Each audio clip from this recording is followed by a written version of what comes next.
Before I start the hearing, I'm just going to do a real-time check of our live closed captioning system. So just bear with me. I'm just going to be talking just to make sure that this is working. Our hearing will begin in just a few moments. We are testing the live closed captioning.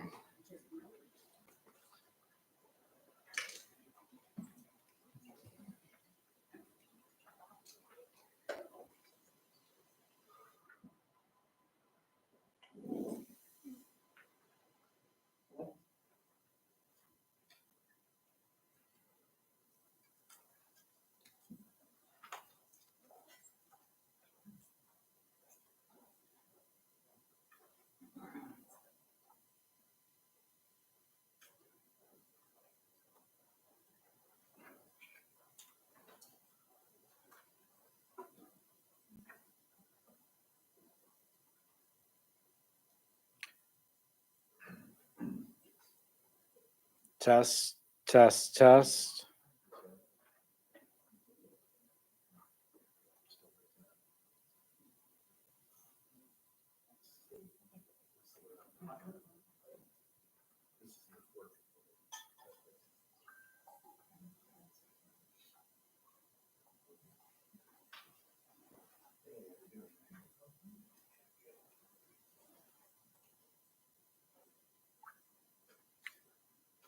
Cart provider, I am testing live closed captioning.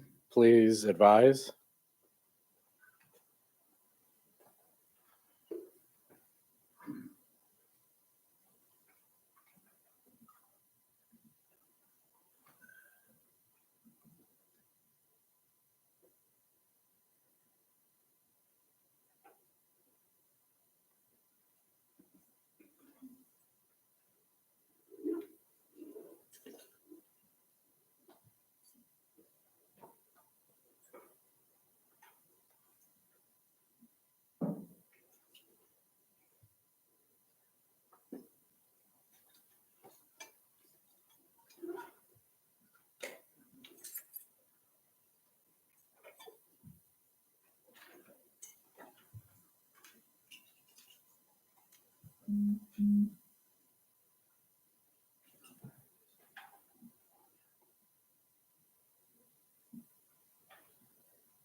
Testing, testing.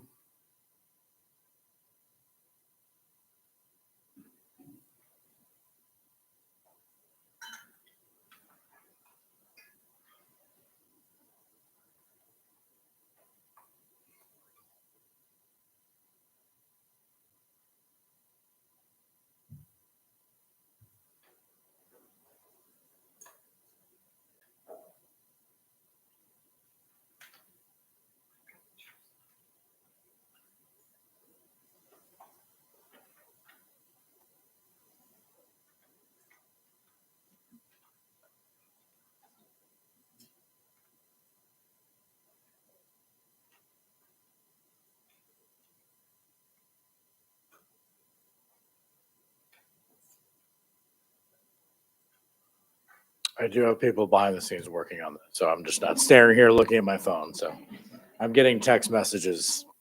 People are on it. So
This is an update. We believe the closed captioner clicked onto the wrong link for the wrong hearing. So we're getting it squared away.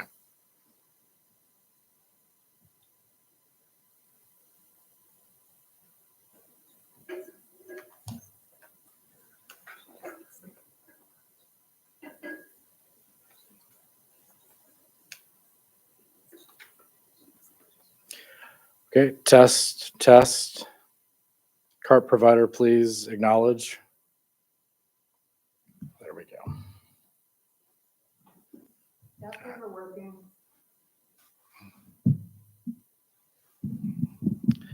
All right.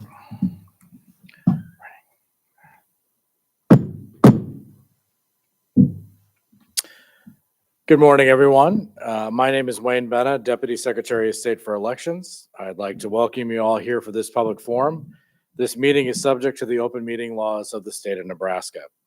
Notice this meeting was published in the Omaha World Herald advising that a public hearing would be held on Initiative 434 on this date beginning at 9:30 a.m. at the Thompson Alumni Center.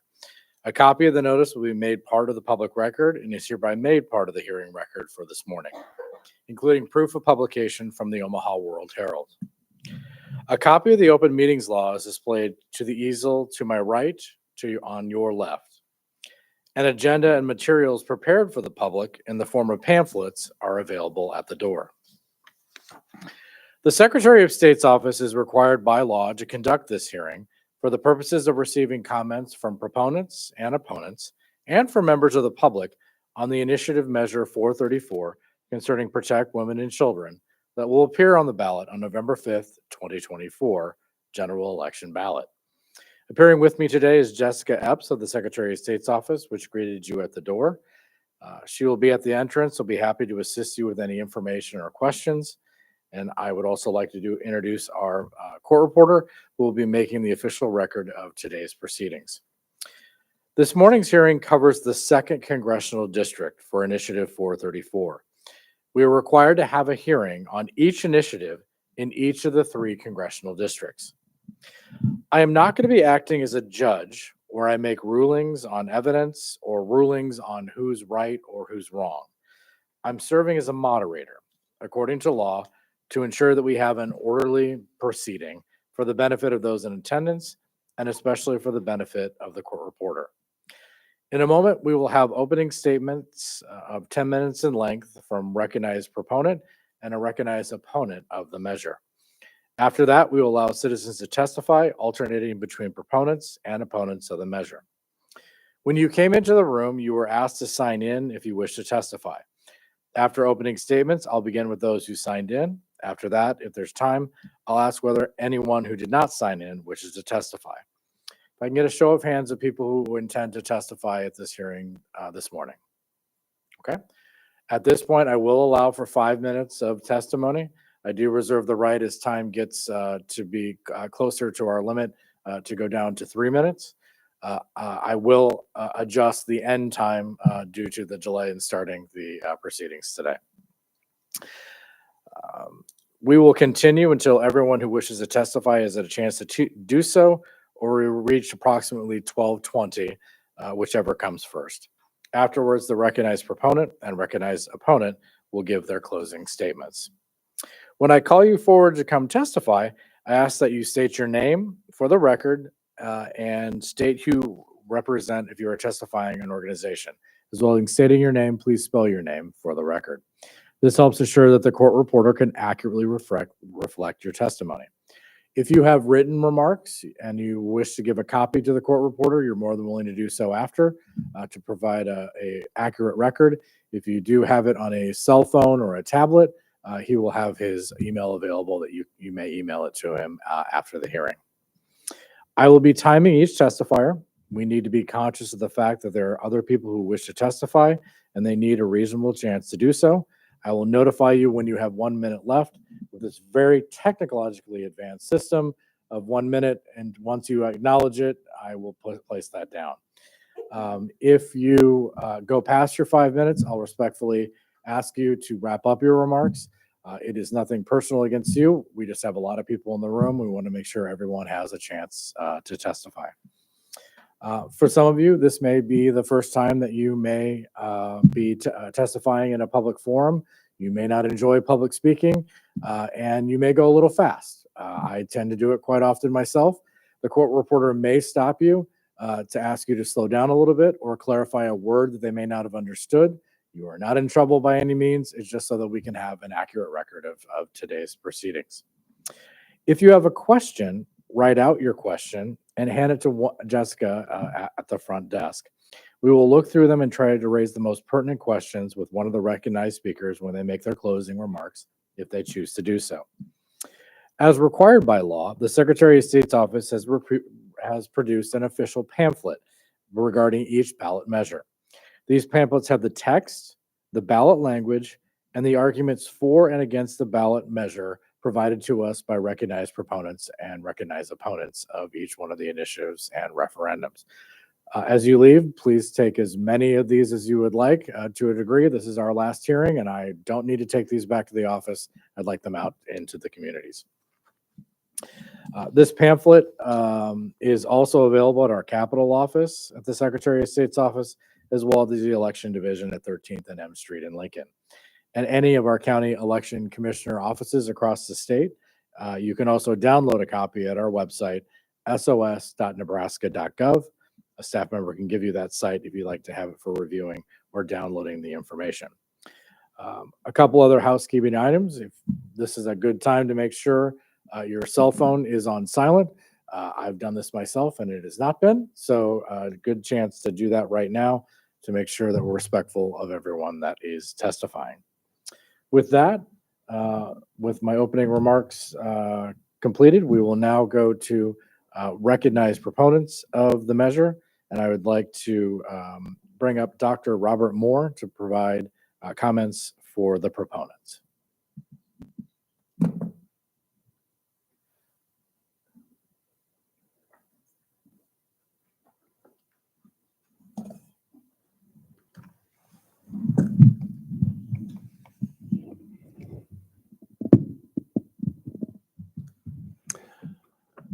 Thank you, Mr. Speaker, for the opportunity to speak to you today. My name is Robert Moore, MD. That is spelled ROBERTMOORE, MD. I'm a physician anesthesiologist I have spent my entire professional career as an anesthesiologist providing medical care to the citizens of the great state of Nebraska. I am a previous director of anesthesiology at the Nebraska Methodist Women's Hospital in Omaha.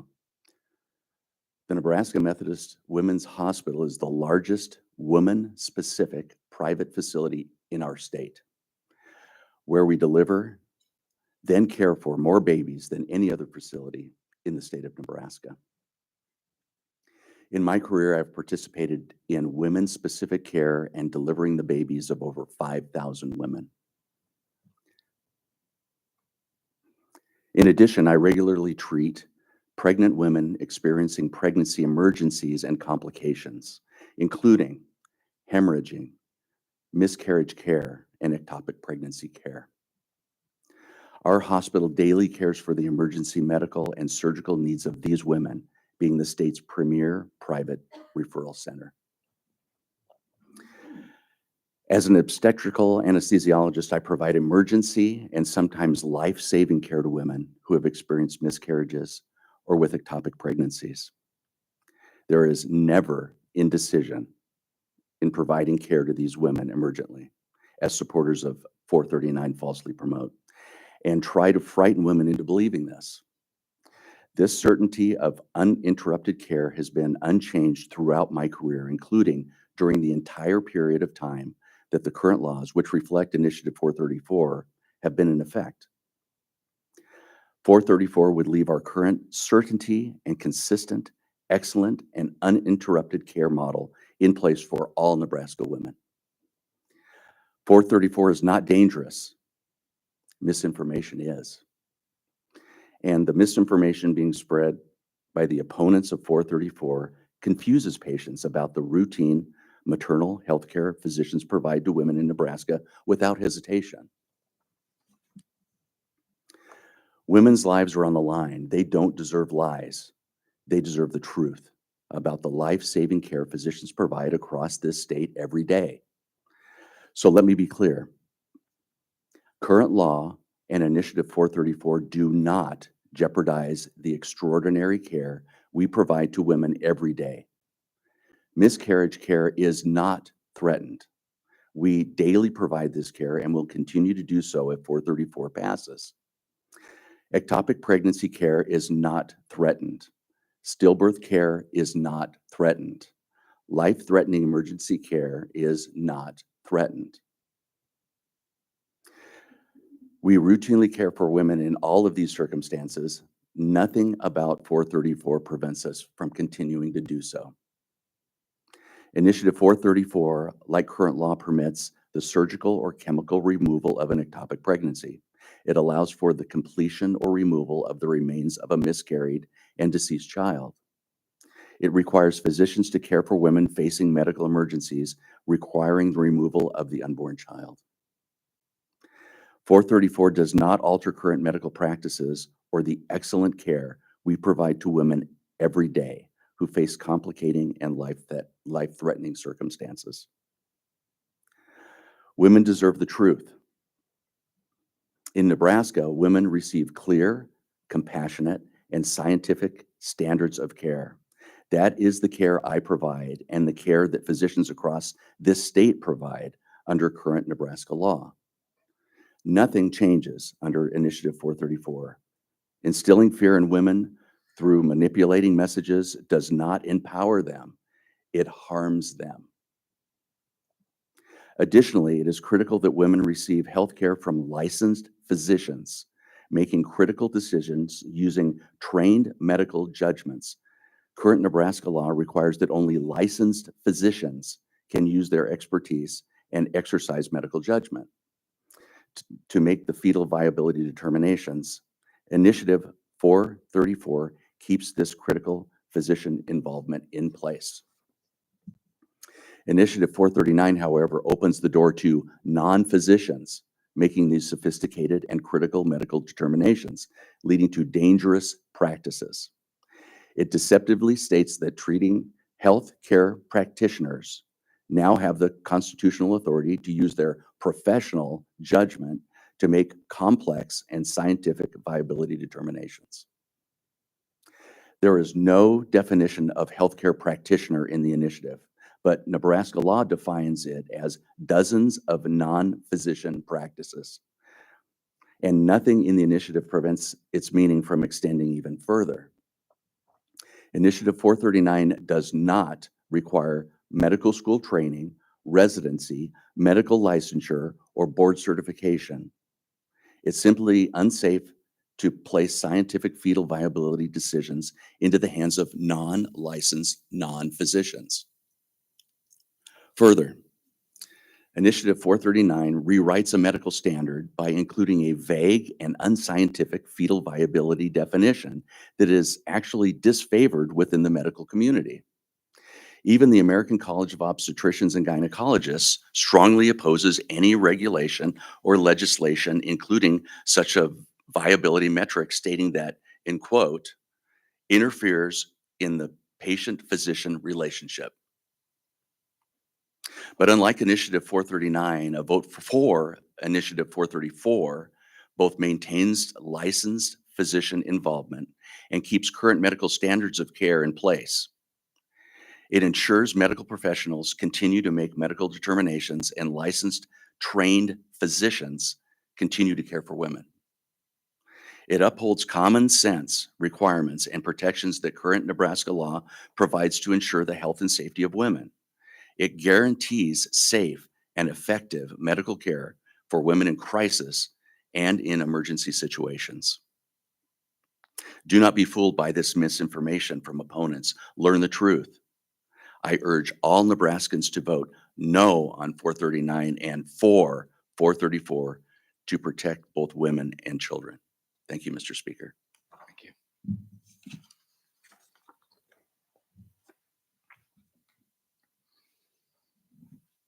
And now I would like to bring up a recognized opponent, Allie Berry.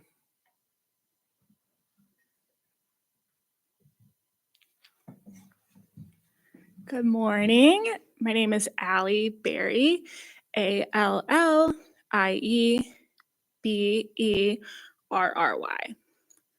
I'm an Omaha resident, military spouse, and campaign manager for Protect Our Rights.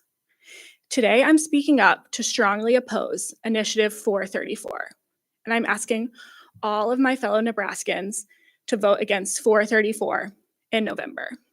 Initiative 434, also known as Protect Women and Children, is a campaign to make the current abortion ban permanent in our state.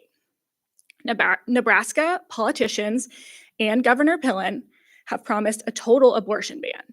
Nebraskans must remember, in 2022, politicians almost passed a total abortion ban. In 2023, they forced the current abortion ban into law. Now, Initiative 434 is a political plan to put abortion restrictions in the state constitution so that we, the people, cannot change it or challenge them. Politicians have camouflaged their plan to control our medical decisions in a sweet-sounding campaign. Don't believe me? Just follow the money. Senator Pete Ricketts is one of Initiative 434's main funders. He and his family have poured millions into the campaign to trick us voters into giving politicians more power over our private healthcare decisions. You may remember that during the petition process, Initiative 434 got caught lying to voters and misrepresenting their campaign as quote-unquote pro-choice when they were actually promoting abortion bans. Hundreds of our fellow Nebraskans filed complaints to the Secretary of State, but it was too late. Now hundreds of thousands of dollars are being spent on misinformation to confuse voters. Nebraskans cannot take their rights for granted again. If 434 passes, it will leave the door open for politicians to make more restrictions and control other reproductive health care decisions like IVF. But we can stop government interference by voting against Initiative 434. I'm speaking up strongly in opposition to Initiative 434, also known as Protect Women and Children, because it's dangerous for Nebraska women and families. Politicians claim Initiative 434 has exceptions, but have you read the fine print? Do you know how bad things are for pregnant women? Allow me to tell you. Initiative 434 does not help women who have pregnancy complications. Right now, women are being delayed and denied care because of the current abortion ban. Today, pregnant women are being forced into unthinkable and painful situations because of Initiative 434. Initiative 434 takes away women's options to navigate unbelievably tragic pregnancy loss. This is because Initiative 434 does not cover fatal fetal anomalies and non-viable pregnancies. Women cannot get the help they need and are forced to carrying dying babies in their bodies until they are dangerously ill enough for doctors to intervene. It happens to Nebraska women like Kimberly, a mother who was stripped of her dignity and forced to become a walking coffin and bleed for weeks until they miscarry because they don't meet a special condition for medical intervention. Initiative 434 and the current abortion ban force women like Lucy, a wife and mother, to flee the state to get life-saving abortion care or deliver a stillborn baby because doctors here in her home state had to turn her away. She was called a monster by anti-abortion protesters who knew nothing about her situation and how badly she wished for her second baby to be alive. These stories are not an exaggeration. These stories are not hypothetical. These stories happen to Nebraska women every day. Initiative 434 puts Nebraska on a path to become the next Oklahoma or Texas or Iowa or even Georgia. Pregnant women, especially those in crisis who are experiencing heartbreaking losses, deserve compassion and the freedom to make their own medical decisions, not politicians. I'm speaking against Initiative 434 because it has been disastrous for physicians and the Nebraska healthcare system. Local Fox has reported that their current abortion ban has transformed Nebraska into a maternal care desert. The current abortion law bans abortions before the majority of maternal and fetal abnormalities can be diagnosed by tests and doctors.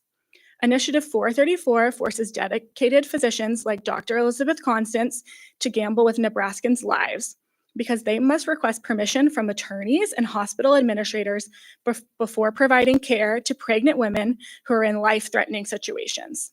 This is why hundreds of medical professionals in Nebraska signed a letter against the current abortion ban. Healthcare providers should not be criminalized and forced to put their patients' lives at risk because of extreme political interference. Doctors deserve the freedom to save the lives of their patients in need without fear of jail time. In conclusion, I urge every Nebraskan to oppose Initiative 434. It is a measure that seeks to control women's health decisions. It fails to protect those with pregnancy complications. It forces medical professionals into impossible situations, and it gives the government control over our fundamental rights. We can end the patient's pain. We can end the current abortion ban. We can end political interference by voting against Initiative 434 and voting for Initiative 439.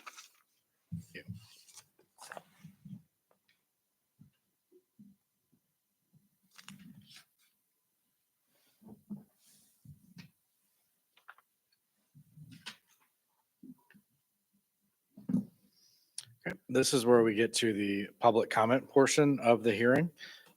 Just a couple of housekeeping items. First, this is a very passionate subject for both sides. Please direct all of your remarks to me or the court reporter, not back to the audience.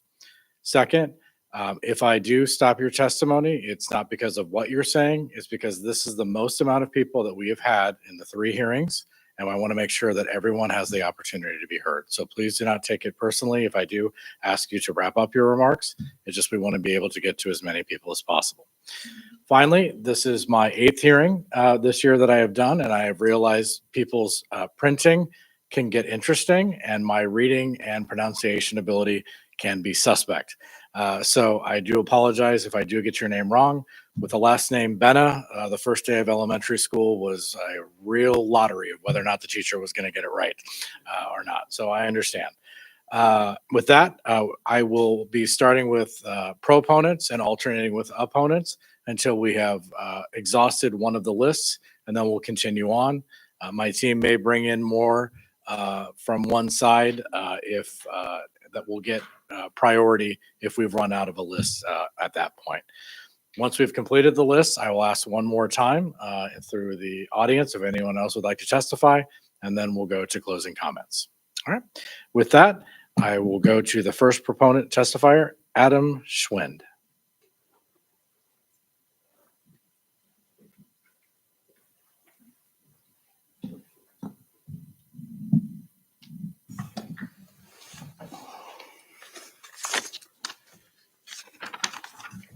Thank you, Mr. Deputy Secretary. My name is Adam Schwend, ADAMSCHWEND, and I am the Regional Director of State Affairs for Susan B. Anthony Pro-Life America. I am also a Nebraskan, a resident of the city of Lincoln, with my wife and 5 children. Before I speak about the initiative, what it is, let me first speak about what Initiative 434 is not. Despite the dozen or so times we've heard the word so far, Initiative 434 is not an abortion ban. It is a common sense, moderate limit to abortion. It places the state of Nebraska in line with abortion policy in the vast majority of the developed world, including Denmark, Greece, Ireland, Norway, Switzerland, Austria, Belgium, Germany, and Spain. The abortion industry's preferred ballot measure, Initiative 439, would place Nebraska's abortion law in the company of China, Vietnam, and North Korea. One has to ask then, why is 434 being described as an abortion ban when it clearly is not? It is a simple limit in line with the most of the developed world. The answer is unsurprising: politics. In 2022, the New York Times published a deep dive into how abortion politics affected the midterm elections. Longtime Democratic pollster Celinda Lake made it clear Democrats shouldn't talk about the ins and outs of when it would be proper to limit abortion, no matter what they thought. Rather, she said, Democrats should cast every limit on abortion as an abortion ban. She was quite blunt when she said, debating weeks is not where we want to be. People are terrible at math and terrible at biology.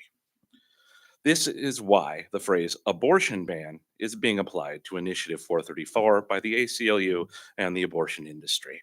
Not because it's true, but because it polls well.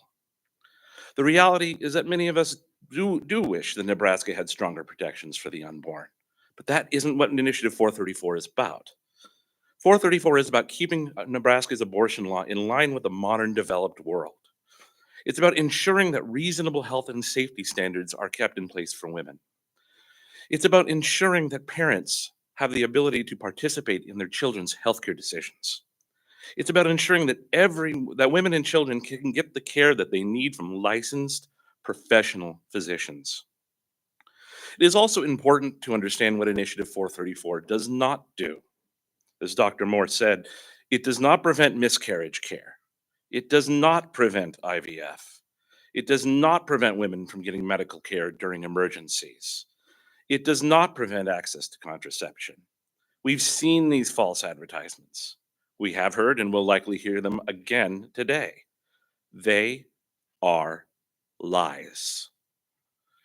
For my fellow Nebraskans who have yet to decide how they will vote on Initiative 434, I don't ask you to believe me.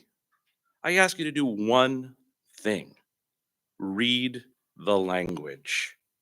It is expressly clear. You don't need to take my word for it. Read it yourself. After you've done that, please vote for Initiative 434. Thank you, Mr. Deputy Secretary.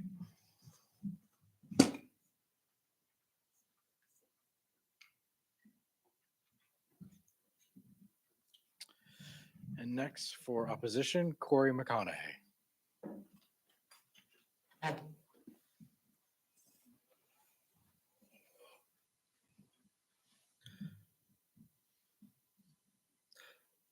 Oh, one moment.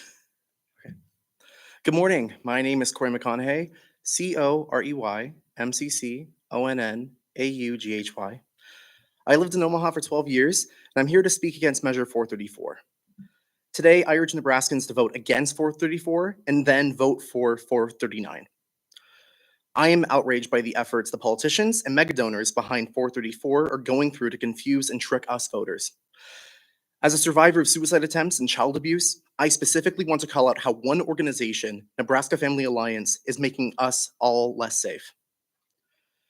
The NFA are so desperate to trick voters into supporting 434 measures that they have experts lying in ads, and they mailed this horse crap recently, calling 434, quote, common sense protections for Nebraska women. The truth is that the current law and abortion ban, which 434 will make permanent, does not protect women. They say it has exceptions for rape or incest, but it does not protect women with pregnancy complications, especially fatal ones. Instead, it takes away their power and options to make the decisions they need to protect their lives. No matter how many lawyers and doctors they get to put in ads and misinterpret things, 434 will only uphold the current abortion ban. It's not protective, it's abusive. The NFA also claims parents have a right to be involved in their minor daughters' lives. Their words, not mine. If they cared about kids, they wouldn't treat them like property or prevent them from learning to identify signs of sexual abuse. It sounds less like they want to protect kids from rape or incest, and more like they support child abuse and pedophilia. Suicide prevention is at the core of my beliefs, and 434 will trap people in dangerous situations.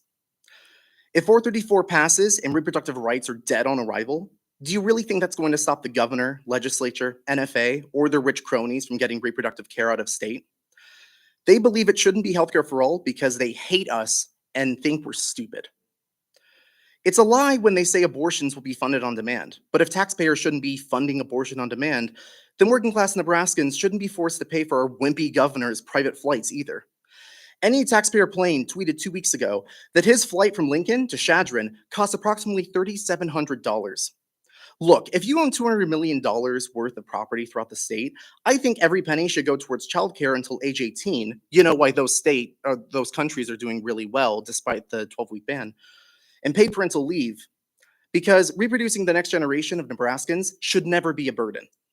And hey, if you go broke, I hear McDonald's is hiring.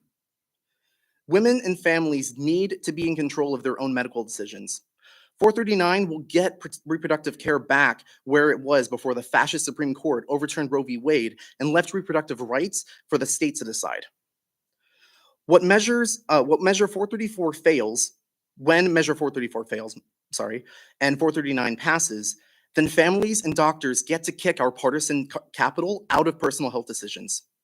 We also get to decide when we're ready to start a family, or in my case, become an uncle. My nephew was born 1 year before the Supreme Court's decision. I was dumbfounded when my sibling first surprised me with the sonograms of him. I was anxious and not sure I was ready to be an uncle. But my sibling was ready to be a parent, and it gave me one more reason to live. The people should decide, not politicians. I urge Nebraskans to vote against 434 and vote for 439. Thank you. Thank you.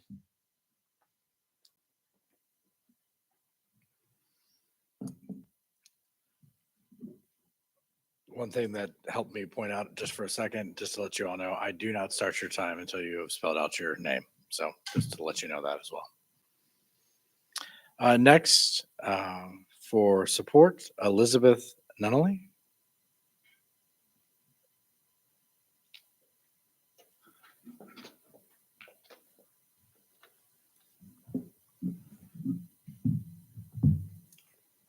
Good morning.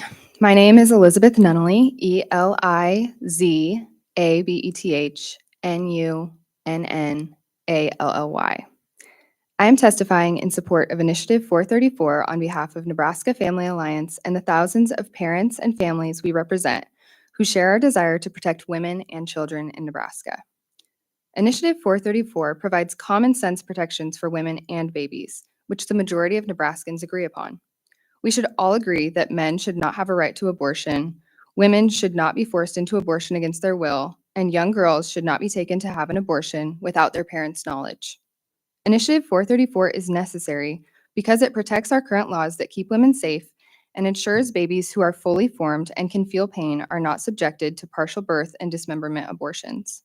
It preserves basic health and safety standards, safeguards parental notification requirements, and establishes a floor of protection for vulnerable babies in the second and third trimesters, with exceptions for rare cases like rape, incest, and medical emergencies for the mother.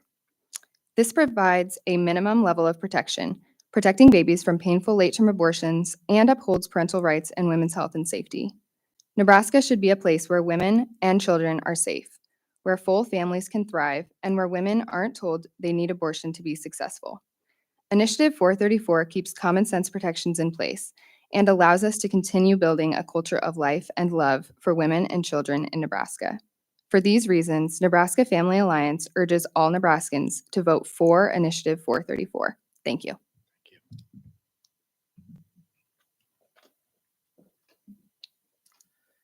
Next for opponents, Jeff Spar.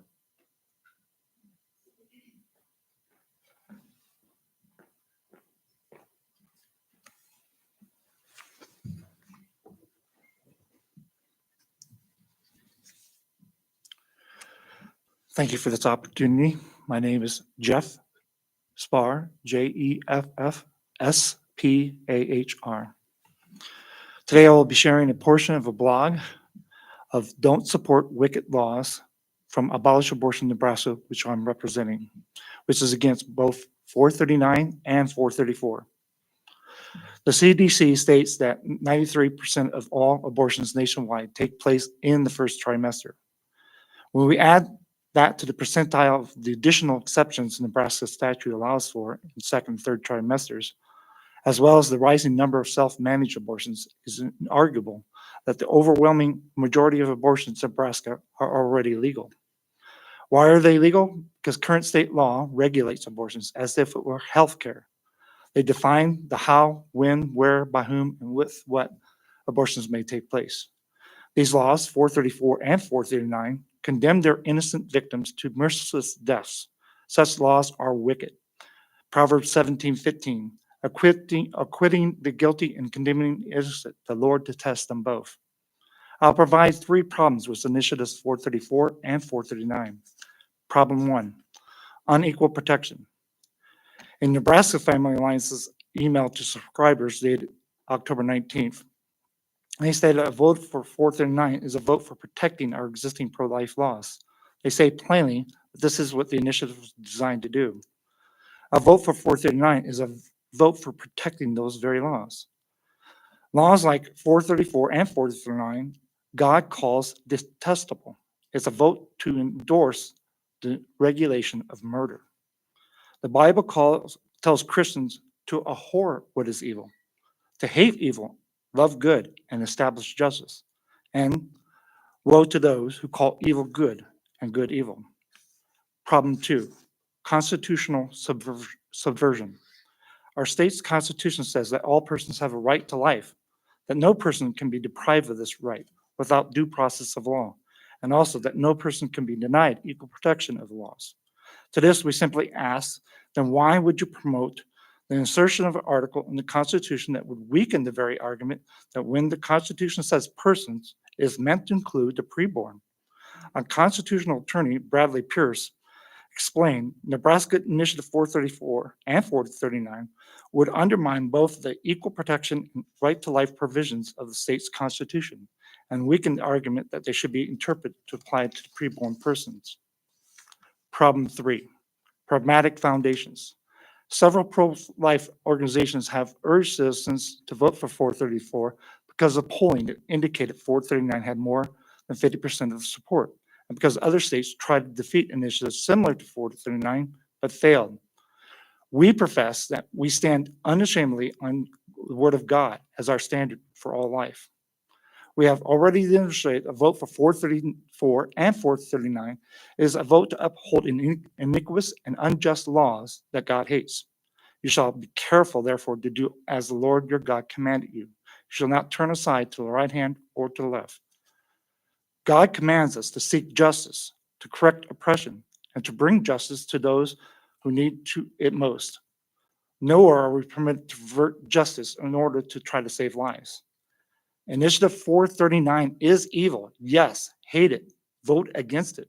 But please know that Initiative 434 is also unjust, also evil, and also deserving of condemnation. As the scripture says twice, and with exactly the same words, there's a way that seems right to a man, but its end is the way of death, Proverbs 14:12 and 16:25. Any amount of injustice we see or perceive taking place in other states should cause us all the more to seek justice here in Nebraska, not pass or uphold unjust laws of our own. Our conclusion: if either measure passes, abortion wins. The only loser under such amended constitutions will be more and more preborn children made in the image of God, but condemned by death by law. Do not follow the multitude in doing evil so as to pervert justice. Do not give your approval to the practice of wickedness. Do not use your own hand to support the writing of the law that upholds the oppression of the needy and most innocent among us. Reject the false choice. Refuse to compromise. Take a stand for truth and justice. Vote with a clear conscience. Vote against both 439 and 434. Thank you.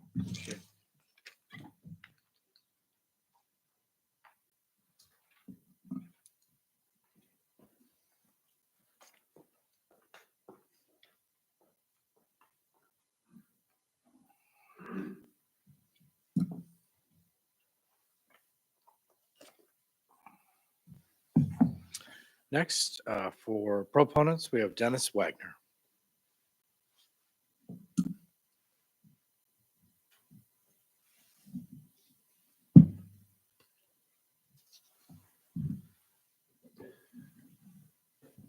Good morning. My name is Dennis Wagner, DENNIS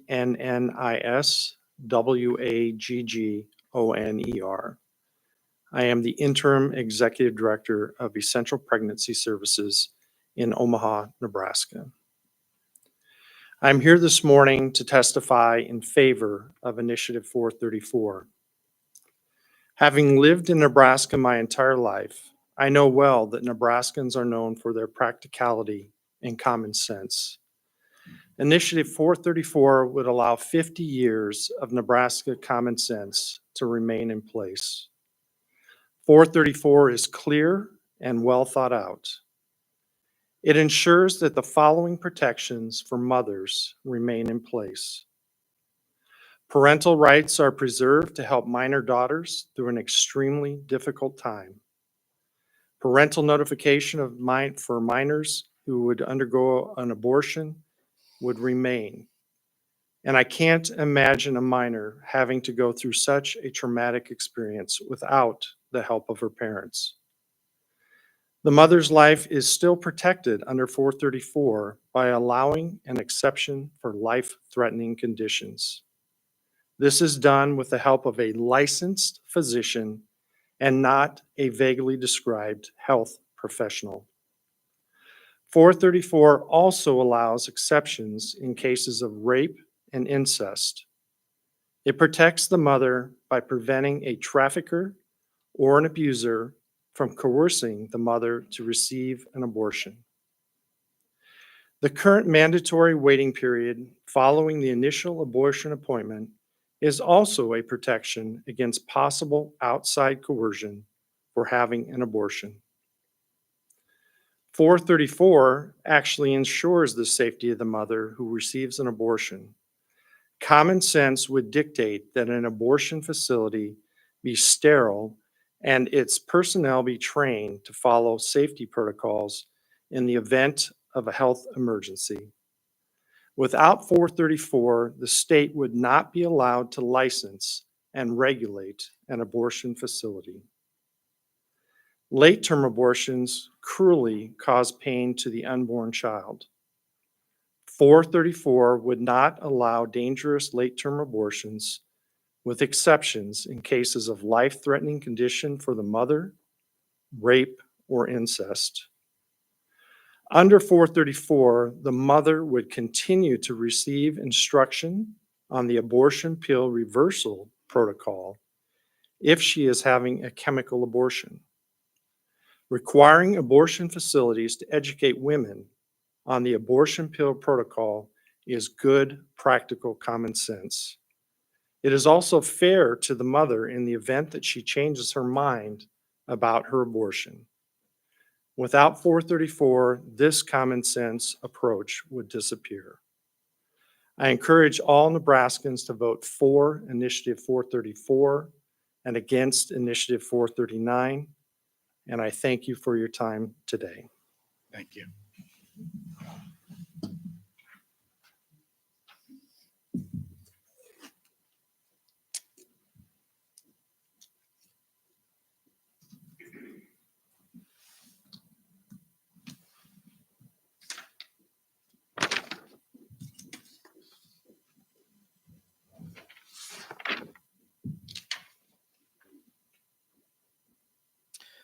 Next, for opponents, Timothy Melcher.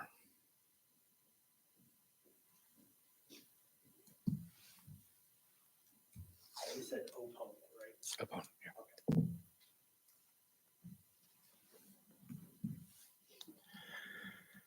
Good morning, everyone. My name is Timothy C. Melcher, Timothy, C as in Clifford, M as in Mike, Elcher, and I'm here to testify in opposition today.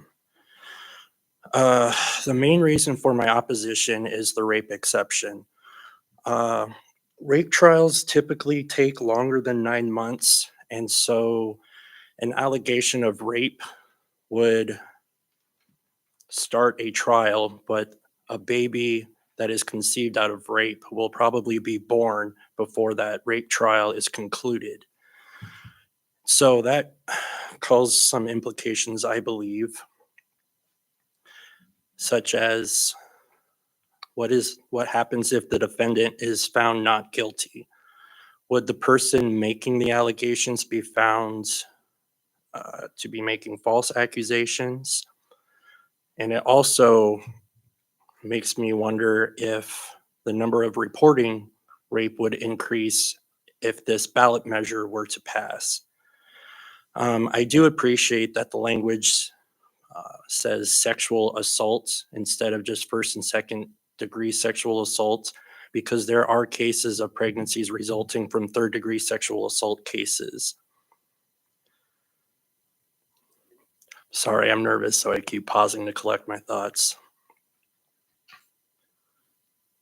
And the precedence of legal standing ties into this issue. So during women's suffrage, a husband sued the federal government, I believe, or a man initiated a lawsuit to undo women's rights to vote. And I believe that was the case in which standing was established. So fast forwarding from the 1920s to the 1970s, Norma McCorvey, who was Roe in Roe v. Wade, had to prove standing. And she, in fact, never got an abortion because the length of the trial was longer than the length of the pregnancy. And so the baby was born before the trial was concluded. So it is a possibility that in the event of a rape trial, the baby could be born before the rape trial is concluded. I did want to echo what I've heard about the walking coffin. I do not think it would be an enjoyable experience to go home and go through the process of your baby dying. And I understand the opponent or the proponent's stance that people may use abortion as birth control. But in my personal experience of people who have gotten birth control, the reason varies a lot. When I first moved to Omaha, there was also a girl that moved up here from Texas because she needed to get an abortion. And this was before Roe, so it was a little easier for her to get care here. But she decided to get an abortion because the guy who impregnated her was a serious drug addict, and it would not have been an ideal situation. And I understand that adoption is an option, but then what happens when that father seeks visitation? So it was a situation that she avoided. But she and another friend of mine had a falling out, and the three of us don't really talk anymore, but one of my other friends had a miscarriage, and I relayed to her when I had asked my friend about how she felt after an abortion. And it's not something that I think people take lightly. She was talking about having a life inside her, and then once it's gone, I don't know. I couldn't understand the feeling, but I could tell it was not a great experience. I was planning on just keeping this about Initiative 434, but the opener said he's not going to be testifying at 439, and so I wanted to ask some questions. The Nebraska Catholic Conference did a good job of breaking down the language of 439, and some of the points they're raising I would like to clarify. So regarding the fundamental right to abortion access, I'm not sure where the funding argument is coming from, but I think it's fair given that education is a fundamental right in our state and that is state funded. So I would be curious to hear their rationale for that. And also, I spoke with opponents to 439, and they don't like the extraordinary medical care wording. In my opinion, I would not consider an incubator for premature births extraordinary medical care, but I don't know because I'm not the one making the definitions here. I would consider extraordinary medical care to be like building an international space station to save a baby that's in maybe 2 weeks of pregnancy, and it's not looking like it's going to survive the pregnancy. Mr. Melchon, you can conclude your remarks. Okay, yes, and then last point is regarding minor medical care. So I moved out when I was 16, and that caused problems with me securing housing and getting access to medical care. So I remember I got staph infection in my knee, and it took me 2-3 weeks to get into the doctor because I didn't know where my parents were. So speaking about the minor medical care, I think it should be considered that there are cases where a minor may just be seeking medical care on their own behalf. And that concludes my testimony. Thank you.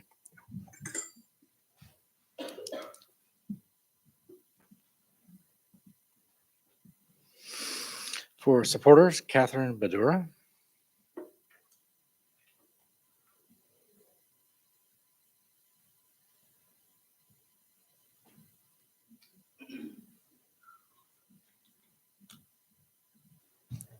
Good morning. My name is Kathy Badura, Cathybadura, and several people have told about their personal experiences, and I would like to add mine as a former pediatric nurse. And I urge them to vote for 434 and against 439. 434 keeps parental notification in place and does not open the door to young teenagers being coerced into abortion by an abuser or human trafficker. Initiative 439 does not protect women. Instead, it protects her abuser and could even force a woman into having an abortion against her will. Currently, nobody would argue, I would hope, that there are sex traffickers in the state of Nebraska, both for women, young girls, and young boys. That is being evidenced already. And out of town license plates have been seen at abortion facilities where 2 older men are driving and dropping off young girls. The assumption is they're getting abortions for their victims. So from my experiences, and these are just a couple that I chose to support why I feel so strongly about this. A 5-year-old girl was hospitalized for sexual abuse, and I was her nurse. Her mother told me the abuser was the father of the girl. The next day, the abuser's mother was in the patient room during my entire shift and prevented the mother of the victim from talking to me. It was clear the mother and the girl were both being silenced. To my knowledge, the abuser was never charged with the crime, and the little girl returned to the home where her father remained. Since no charges were filed, I assume the little girl continued to be victimized, and who knows what other victims this man had used. Of course, if the abuse did not stop, it was only a matter of time before she would become pregnant in the following years and may have been forced to have an abortion. How is this care? How is this loving people so that they have to endure the torture of being victimized? And this isn't just me saying this, and this just was not just one incident in my career. There were several others. From the Elliott Institute, it says, suicide rates are 6 times higher after abortions. 65% of women suffer trauma symptoms after abortion. Homicide is a leading killer of pregnant women. Most felt rushed during the decision when they were pregnant and considering abortion, and 67% were not fully informed of the possible complications, long-term effects from an abortion. I say, let's love all of them. Let's love the mother, the victims. Saying that abortion will fix everything is a lie. Also in my career, I had the opportunity of working in an assisted nursing facility. And this was so interesting. On my last day of my employment at that facility where I chose to leave, an older woman was there and she was bedridden and could be anxious and demanding at times. She was nobody's favorite resident. I never saw anyone visit her. On my last round that day, she said she needed to tell me something important because she trusted me. That something was that she had an abortion decades ago. She said that she hadn't told anyone but felt that she needed to tell me before I left. My impression was that she was hoping to get some peace for a decision that she regretted. It was obvious that this important event and the circumstances around it had haunted her for decades. I will close and again ask to please vote for 434. There has not been any persuasive argument that says we cannot, there's no reason to not have informed consent or parental notification, and that would remain with 434. Please do not vote 439 because that will just continue the hurt. Thank you. Thank you.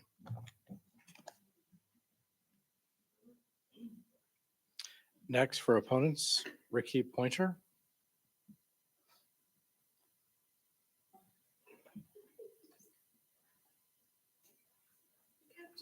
Delay. What do you want me to do? All right, 1 second. Let me pull this up.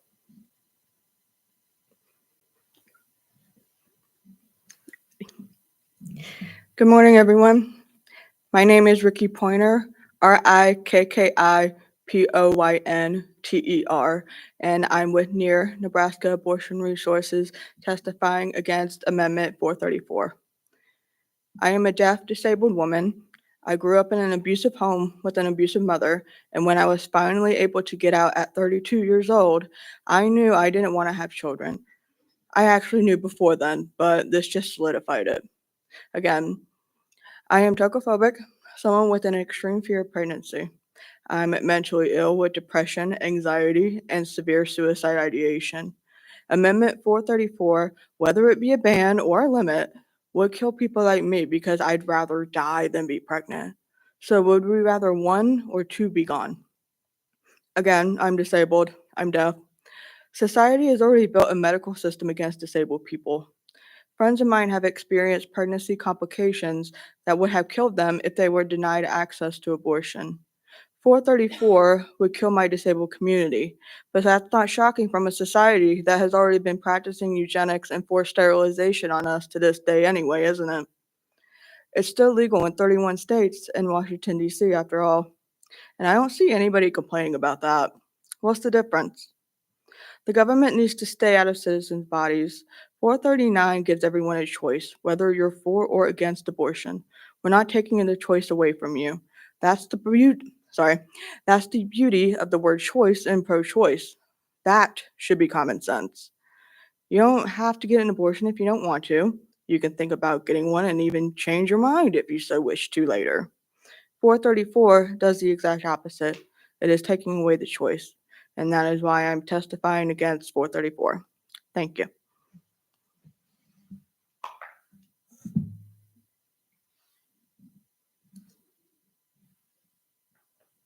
Next for supporters, Emmy Pollen.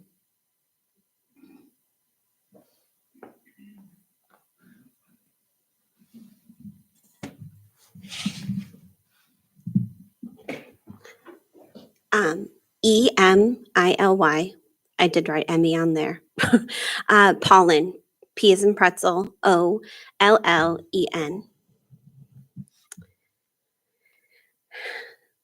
My name is Emily Paulin. My husband and I, who is here with me today, would like to speak for 434, the pro-life amendment. And in a few days, our fertility doctor, who is publicly opposed to this amendment, will be transferring 2 IVF babies into my womb. Now that I have your attention, let me tell you our story and why we are going against the IVF community and supporting 434. All I've ever wanted since I was a little girl was to be a mom. I've cared for dolls, pets, younger cousins and friends, babysat, volunteered. I spent my young adult years before marriage working in orphanages overseas, witnessing the ups and downs of the local and international adoption process. Then 7 years ago, my husband and I got married. We were blessed to be foster parents and though we've helped several kids and families on their journey, we have no children in our home. We've looked into adoption, but despite what the pro 349 people say, there's not a surplus of unwanted babies in America. In fact, the statistics say that there are 35 or more families waiting for each baby who's put up for adoption. The odds are not in our favor for infant adoption. Because the organizations my husband and I work for do not provide fertility benefits, I had to quit my job as a teacher, a job that I love, that partially fills the child-shaped hole in my heart, to work as a peon at a corporate retail company for minimum wage. I work weekends and late nights. I move freight, my body aches, my husband and I barely see each other, and because our hours contradict, just so we can have a limited try, a small glimmer of hope of having a child. So after 3 IUIs and 2 IVF transfers in a pro-life Christian way, yes, Nebraska right to life, it is possible to do IVF in a God-honoring way, we still have no children. Because we are on this difficult road, I have done my best to become involved in the IVF and infertility community. I try to offer support and encouragement when I can. I have done a lot of research.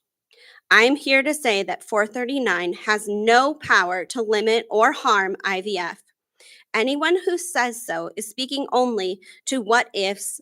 What if this leads to other laws? What if there's bans later down the road? What if doctors are scared of lawsuits? None of these things are explicitly stated in this law. These are not objections these objections are not addressed by the amendment. A claim has been made that a majority of medical providers are supporting voting for or support against 434. In an open letter to the Omaha Herald, my doctor, among 600 other doctors, signed a letter saying that they are in the majority. There are 6,700 doctors in Nebraska. A majority requires 51%. 600 is not a majority. As you can see by the testimony today, there are many doctors who are on this side. There are many people who are trying to lie and scare others. Anyone doing IVF longs for a child. You don't spend thousands of dollars, ups and downs of hormones, hope and grief every monthly cycle, 5 injections a day to decide to abort. Anyone who says this will limit my IVF doesn't understand how IVF works. The purpose of IVF is life. First of all, there's constant testing. I and the women in my community test like 4 times a day, hoping to see 2 lines. At 1 week, you have your first ultrasound and blood test to confirm your pregnancy. That gives you a whole nother 3 months to decide if you don't want this baby that you've now paid thousands of dollars to have. Even if this did lead to a total conception ban, it would protect IVF families, because IVF families want their embryos to be considered precious. They don't want doctors who are careless. I know what it's like to be a walking coffin. The death of a baby is terrible. It doesn't matter when you deliver the baby. Doing it sooner or later does not take away the sadness. Dr. Constance can't give her patients abortions because our clinic is in a hospital. It doesn't have admitting rights. I can't even have a test there under anesthesia if my BMI is too high or I have complicating health factors. I've been doing IVF for the past 2 years under the current laws, and it has not directly limited our or anyone else's IVF rights. Your worries and fears might be valid, but they are not addressed in the current proposed amendments. So in conclusion, 434 will not limit IVF. Thank you.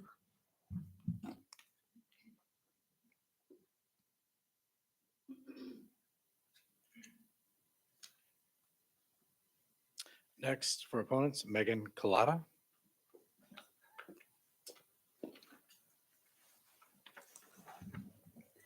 My name is Megan Collada, Megankalata, and I am an OBGYN in Nebraska and the Nebraska section of ACOG, the American College of Obstetricians and Gynecologists Legislative Chair. As a practicing OBGYN physician, I see firsthand the complexities of pregnancy and the crucial role that abortion plays in safeguarding a pregnant person's health. Initiative 434 is a dangerous step backwards for pregnant people's health in Nebraska, as it would darken our neighbors' futures by ensuring that they would never be able to enjoy reproductive freedom in Nebraska. This measure would forever strip away essential health care and put countless lives at risk. Abortion is essential health care. Our current law already keeps people from getting the health care that they need.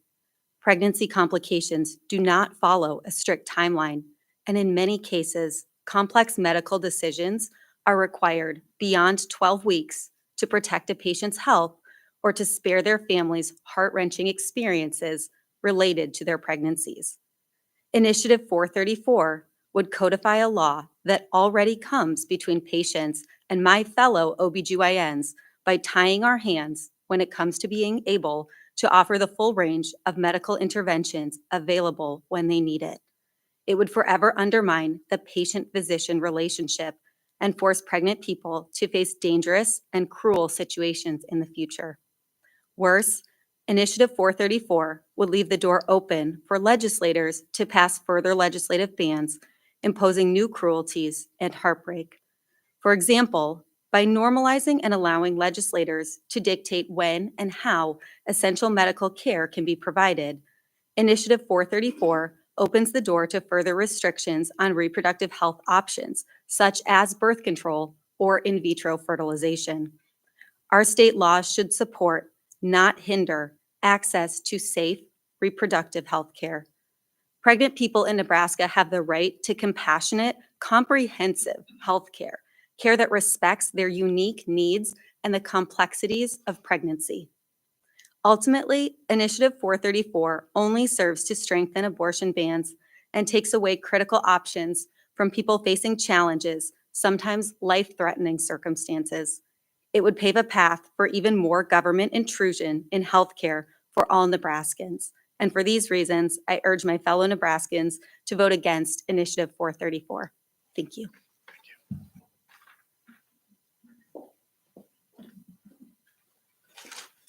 Next, we have Rick Pollan.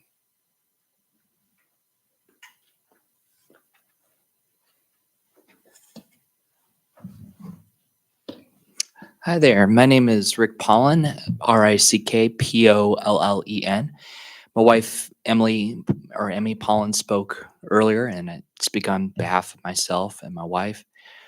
We've been through on a journey with IVF, and we know that some people in the pro-life community don't agree with IVF, but we believe that we've been doing IVF in a Christian, God-honoring way that's pro-life. And I'm for 434 and against 439. And I want to say, I've heard people on all sides on this, and I want to say I see the humanity of each person that's spoken here today. And some people that have spoken here, including my wife and I, have gone through tremendous hurts in our lives on all sides here. And I see the humanity of everybody here. And I believe that God loves everyone here, and the hurt that I feel in this room is very palpable. And yeah, and my wife and I have certainly been on our own journey that's hard, and We disagree with our IVF facility that opposes 434. We are very for 434. 434 is not going to lead towards a ban towards IVF. That is fear mongering. It is frustrating to me. So many of the lies and exaggerations, hyperbole that I hear from the other side on this. This I'll be honest, I'm a very pro-life person. I wish that abortion was totally banned, but I realize that's not where we're at right now. But so I am in support of 434 that at least a partial ban would be better than nothing at all. And there have been some medical professionals that have spoken in support of 434 today. And one thing that I hear a lot of times from people from the other side on this is about the woman. And absolutely, the woman is important. Her human life is important. But what about the human life of the baby? The baby's life is important. And some of the people who have spoken here have been through tremendous hurts in their lives, but two wrongs don't make a right. And I don't want to be silent on this issue. I was looking at a quote from Dietrich Bonhoeffer a little bit ago. He was a pastor during the Holocaust in Germany in the 1940s, and he felt, I cannot be silent about the millions of people that are being slaughtered in Germany. We've had a Holocaust here in America, millions of babies that have been slaughtered, that have been murdered. I'm just going to call it what it is. It's murder. And I know some people in this room would disagree with me on that, but it is murder. And I cannot be silent on this issue, that life needs to win in this country. And this evil has continued over and over again. And life needs to win. And people, I wish there were more people here, honestly, in support of 434. And you know what? I see unity, honestly, on the 439 side. They got their shirts and everything. And I wish we saw more support here for 434.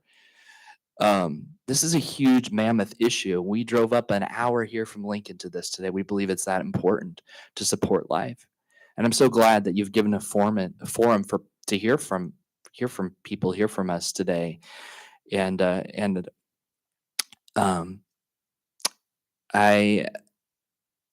am very thankful for the opportunity that we have at IVF. I know that IVF does not guarantee life for us.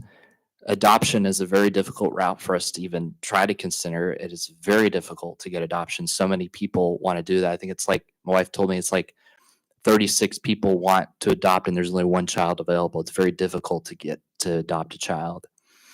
And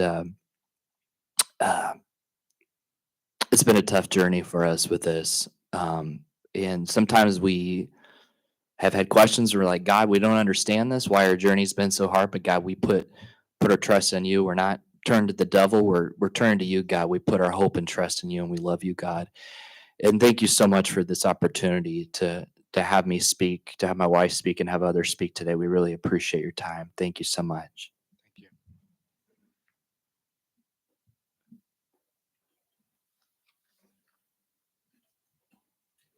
Next, we have Rose Cole.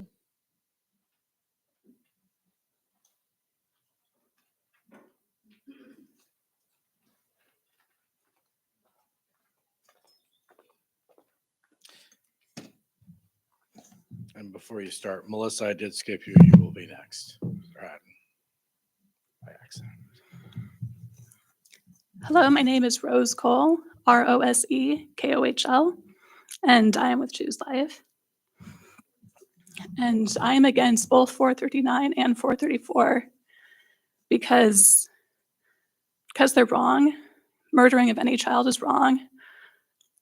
Murdering, making it legal to kill 100% of unborn babies if you want, or make it 99%. Both are unequal, both are wrong. And they go against everything our state represents and who we are. The word Nebraska comes from Native American words. In Oto, it's Nebraska. In the Omaha language, it's Nebraska. Ne means water, Haska, flat, equality. And our state motto, equality before the law. Before the creation of the state of Nebraska, there was a great injustice in our nation called the Missouri Compromise. We knew slavery was wrong, but lacked the courage to ban it altogether. So we picked some states that would be free of slavery, but anything south of the Mason-Dixon line would be tolerated. That is similar to the 434, where maybe we'll ban a few abortions late term, but the 97% that happen in first trimester, that's fine, just like slavery was fine in the South. That great injustice lasted in America, the Missouri Compromise, for 36 years until the creation of Nebraska and Nebraska-Kansas Act nullified the Missouri Compromise. And when people heard that Nebraska would possibly be a slave state, that's when people woke up, got their act together, did the work that it took, and it was a real hard work. But that's when we ended slavery. Nebraska is also the first state to recognize the personhood of Native Americans. Prior to the Standing Bear trial here in Omaha, Native Americans were treated as less than human, like people on both sides, 434 and 439, would consider preborn children to be less human than the born. Native Americans were treated with that double standard until in Omaha we recognize the personhood of Native Americans. And that's probably one of the best things in our history. And we celebrate that one bright spot of justice with statues in our state capital and in our national capital. That's our beautiful history. But both initiatives would treat the unborn as less, as legal to kill. 439, legal to kill up to viability. 434, first trimester, which is when almost all the killing happens, as well as the exceptions to say if your father was a rapist, then I guess you get to die anytime. But when we commit crimes against children, against God, it brings drought. And also, Nebraska, water is our name, water's our identity. Nebraska, Ogallala Aquifer, one of the biggest sources of water in the world, fresh water. When we do wrong, there's drought. And perhaps I don't know if you watch it in the news or not, but both of these, 434 and 439, were approved, I believe, August 22nd, and we've been in drought ever since. September was the driest September on record in our history. We got 7% of the normal rain for September. 93% of the water that would normally fall from the sky did not fall. As I sit here today, 100% of our state, Nebraska, is abnormally dry or in drought.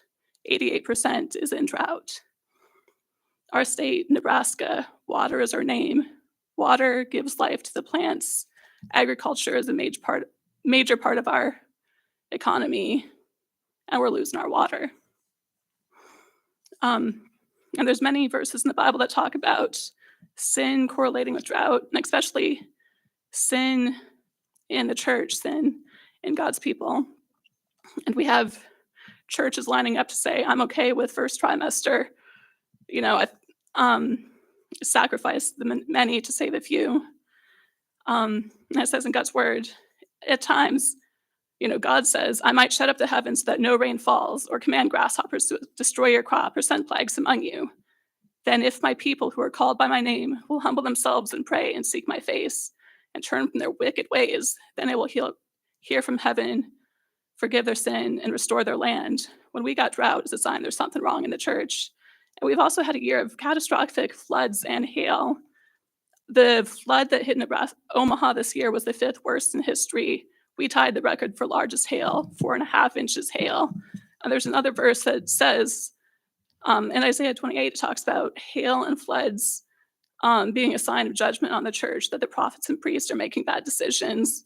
And then it says, I'm going to test you with the measuring line of justice, the plumb line of righteousness. Since your refuge is made of lies, a hailstorm will knock it down. Since it made a deception, a flood will take it away. I will cancel the covenant you made to cheat debt. Thank you. Next, we have Scott Orso.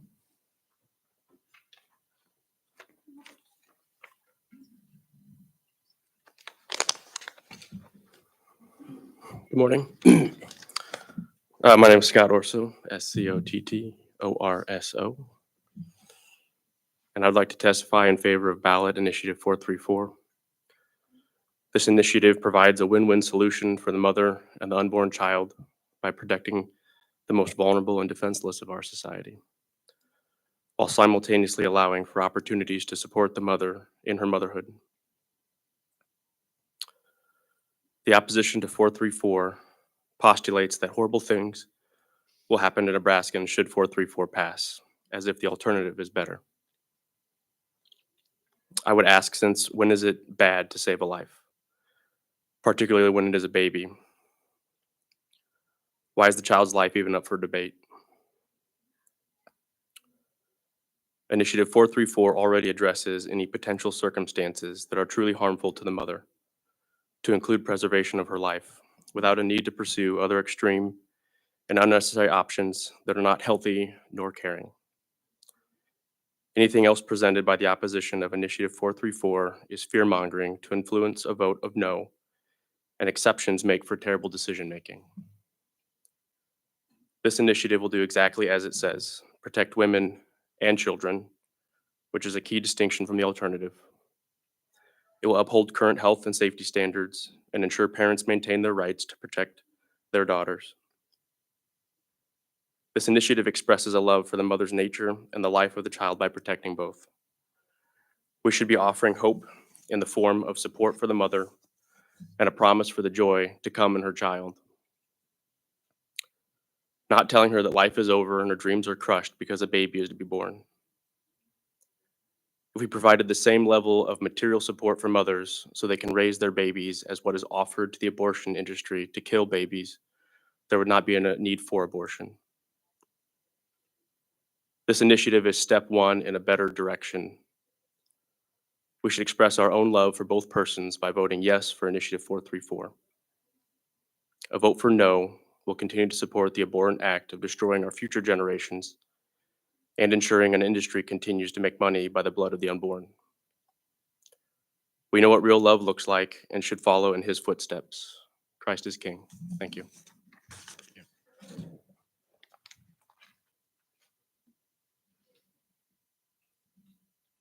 Next, Melissa Webb.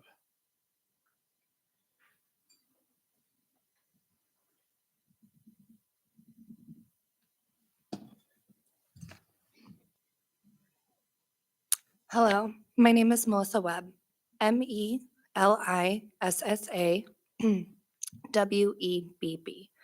I'm representing Nebraska Abortion Resources and myself. I'm here today to express my strong opposition to the so-called Protect Women and Children 434 ballot initiative. I had an abortion at 13 weeks gestation.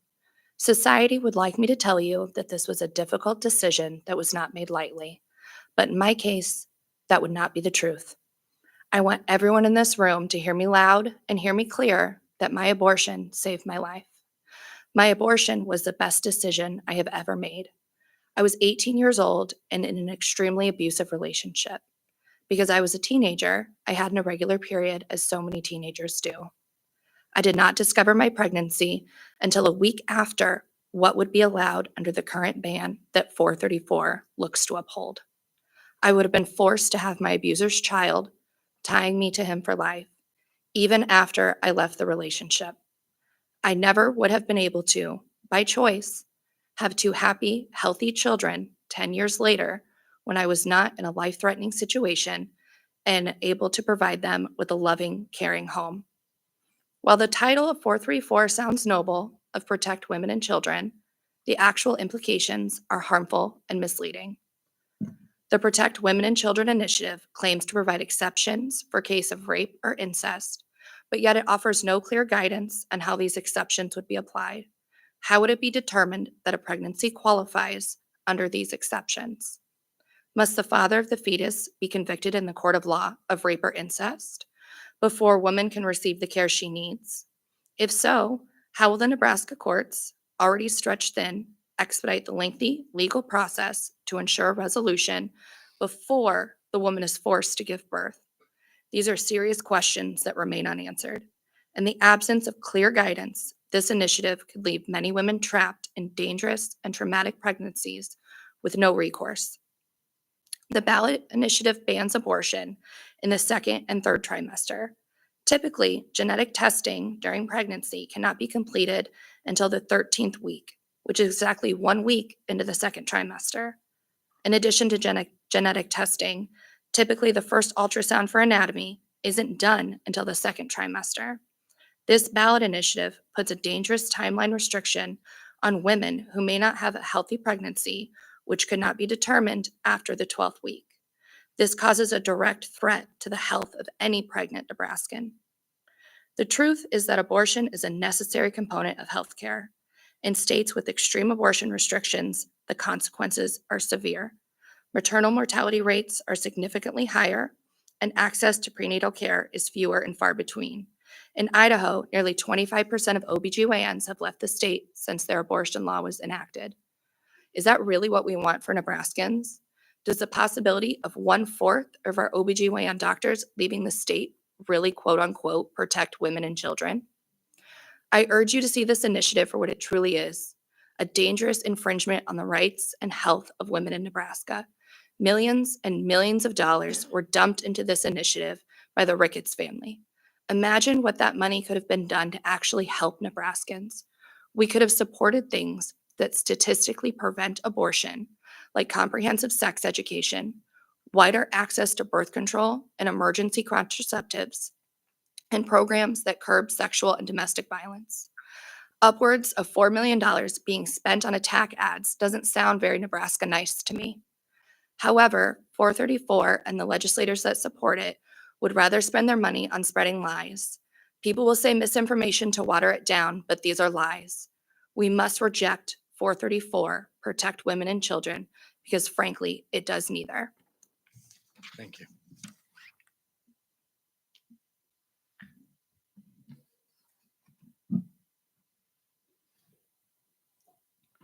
Next, we have William Duerr.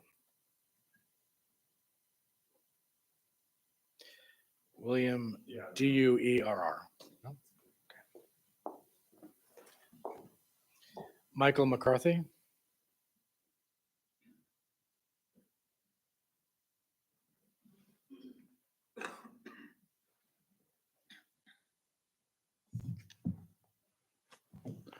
Good morning. My name is Michael McCarthy, Michael, McCarthy. I am a general pediatrician practicing in Omaha. I am giving my testimony in support of Bill 434 to protect women and children. Bill 434 would put important limitations on abortion, specifically in the second and third trimester of pregnancy. It is important to realize that abortion is always a violent act, but abortion performed in the second and third trimester is extremely violent and traumatic. A child in the second and third trimester of development is very well formed. I've taken care of children in the NICU, born at 23 weeks of gestation, which is in the second trimester. They can weigh over 1 pound, have fully formed organs, and they have a musculoskeletal system that is very well established and growing. Abortion at this stage of development is not a simple procedure because the child is so well developed. Abortion between 13 and 24 weeks of age cannot be performed by a simple suction catheter. A dilation and evacuation procedure must be performed in order to complete abortion at this time. This means the mother's cervix must be gradually dilated with instruments over time. And because the unborn child is so large, it cannot be removed in its entirety. The baby must be removed part by part. The uterus must be scraped with a curette in order to ensure that all the parts of the placenta and the baby are fully removed. This obviously leads to the death of the unborn child, which is tragic. But because of the more complicated nature of the procedure, it also puts the mother's life at an increased risk of complications. These complications include uterine perforation from the accidental passage of an instrument through the uterine wall, cervical laceration due to multiple passes needed during the procedure, infection and hemorrhage, as if all the parts of the child are not removed or the placenta is not fully removed. And then future pregnancy complications, including infertility or premature birth due to a laceration or scarring of the cervix or uterus. And then finally, the emotional trauma of the event, giving its violent nature. The procedure that I described is traumatic for the mother and lethal for the child. But the mother's risk is even greater during the abortion in the second and third trimester, as I've discussed. This is why I support Bill 434 to protect the life of women and children. Thank you. Thank you.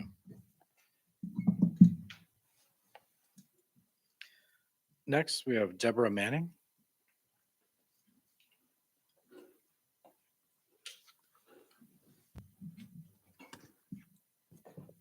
Good morning. My name is Deborah Manning, DebraManning. I currently live in Legislative District 13 in Omaha and have lived in Nebraska since 1995. When I first moved here, it was never my intention to stay, but here I am nearly 30 years later. I've raised 2 sons in Nebraska and my husband is a 4th generation Nebraskan. I sit here as one of the estimated 1,316,000 women and girls who live in this state.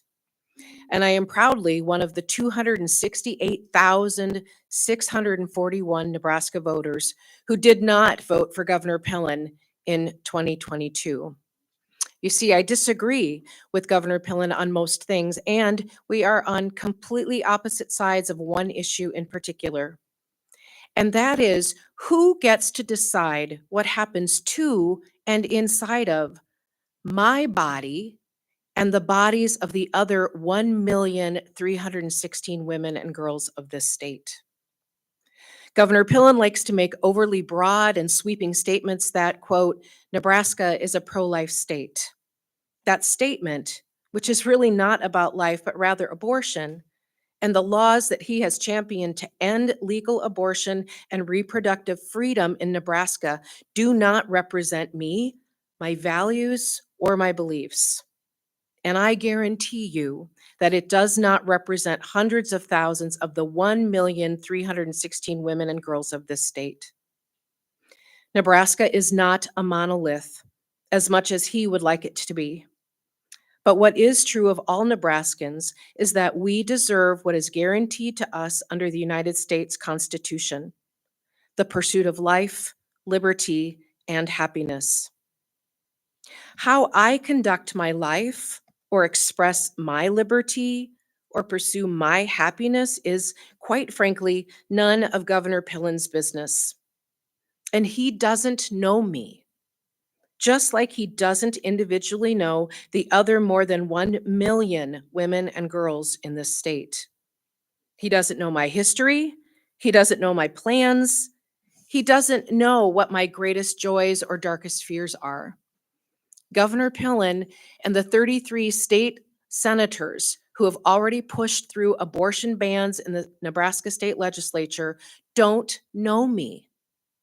And they don't individually know the other 1 million women and girls in this state. Which is why I find it very strange and insulting that the governor and 33 mostly male senators think that they know what is best for me and my family. I find it incredibly presumptuous that they think their specific religious beliefs about what I should do with my uterus should be codified into law. I find it extremely arrogant that they think they know better than my primary care physician about what is healthy for my body or for my life. And last time I checked, none of the state senators who voted to pass the 12-week abortion ban into law have medical degrees in primary care or obstetrics. And yet, they think they know what is best for me and the other more than 1 million women and girls in this state. Well, I have news for you. They do not. They do not know me. They do not know what is best for me or for my family. But I do. I know who I need to consult with about what is healthy for me, and I will live with the consequences of the choices that I make. And I trust the other 1 million women and girls in this state to also know what is best for them. Because I do not know them, I should not have the right to make their decisions for them. And I cannot possibly know all of the choices and all of the circumstances that they will face over their lifetimes. So today, I encourage my fellow Nebraskans to vote against Initiative 434 and to vote for Initiative 439. We need to oppose Initiative 434 that maintains the current 12-week abortion ban that does not allow me and the other 1 million women and girls in this state to make decisions about what is best for us and our families. We need to vote for Initiative 439, which will provide me and the 1 million women and girls in Nebraska with the privacy and the respect and the liberty to take charge of our own healthcare decisions without government interference and without the intrusive and unsolicited opinions of unqualified and presumptuous senators who know nothing about us except our gender. Thank you.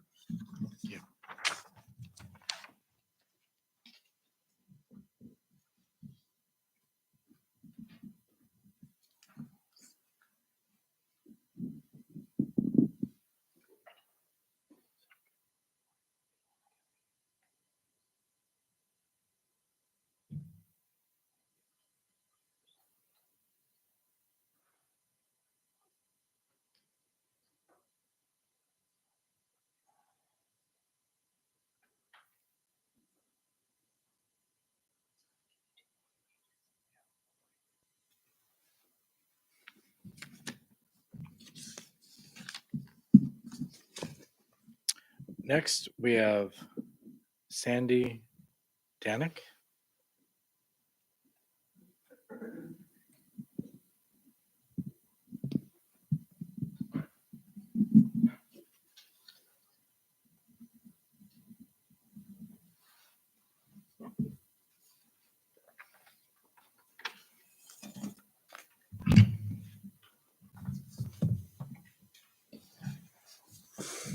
Good morning. My name is Sandy Danek, Sandy Danek, and I'm the Executive Director of Nebraska Right to Life. I am here today to give our support to Ballot Measure 434, commonly referred to as the Protect Women and Children Initiative. In response to the abortion advocates' ballot initiative, which is now referred to as Measure 439, medical professionals and legal experts responded with a counter initiative to preserve common sense protections, safeguard parental rights, and protect women and children. Initiative 434 would preserve the many pro-life laws and safeguards that Nebraskans have put in place over the past few decades to protect women and children from coercion, unsafe and/or unregulated abortions. These include parental notification and consent laws for minors, bans on partial birth abortion, dismemberment and webcam abortions, the requirement to make an ultrasound available to the patient, the requirement that doctors direct women to information on how to reverse the abortion pill when the drug is prescribed, should she change her mind, and the most recent law passed last year that offers protections to preborn babies at 12 weeks gestation. Not passing Measure 434 would most likely negate these and other laws designed with the welfare of both mother and her unborn child in mind. While our position at Nebraska Right to Life is that all life from conception to natural death has dignity and should be protected under the law, we support incremental steps toward that goal. It is important for voters to realize that a simple majority is needed for an initiative to pass. And if two conflicting initiatives pass, as could be the case in 434 and 439, the initiative with more for votes wins. Nebraska Right to Life therefore strongly endorses voting for Measure 434 and against 439. Thank you. Next, we have Audrey Horn.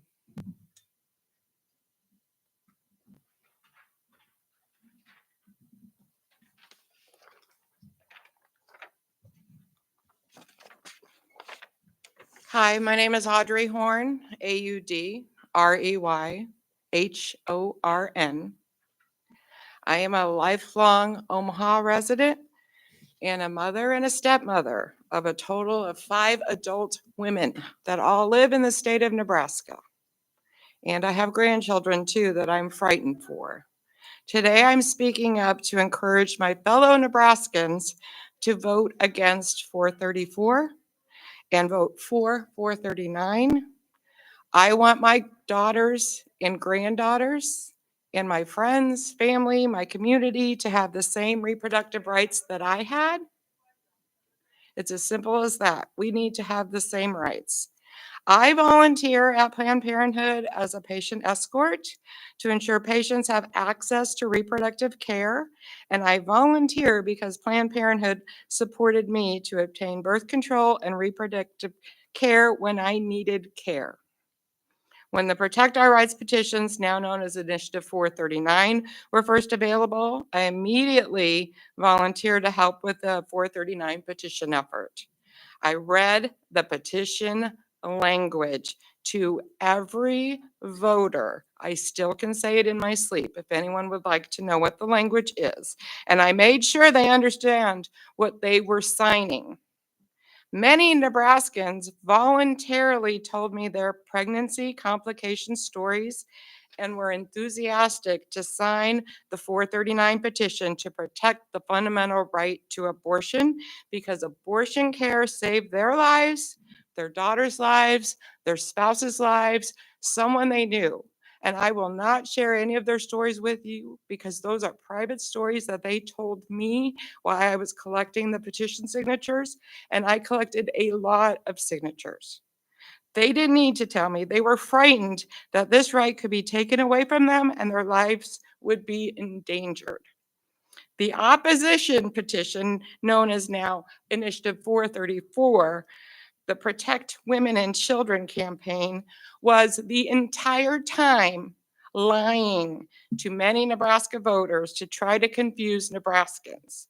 I witnessed it myself as they falsely claimed to voters that they were pro-choice and then not allowing voters to remove their names from the wrong petition.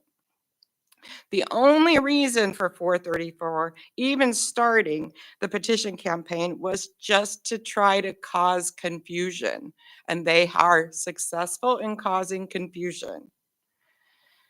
As I said, they try to confuse voters during the petition signing by falsely claiming they were pro-choice, and they are doing it now with the very misleading commercials and false claims. The truth is that a vote for Initiative 434 will make the current abortion ban permanent. This means that Nebraskans will permanently lose the ability to make decisions about their personal medical decisions.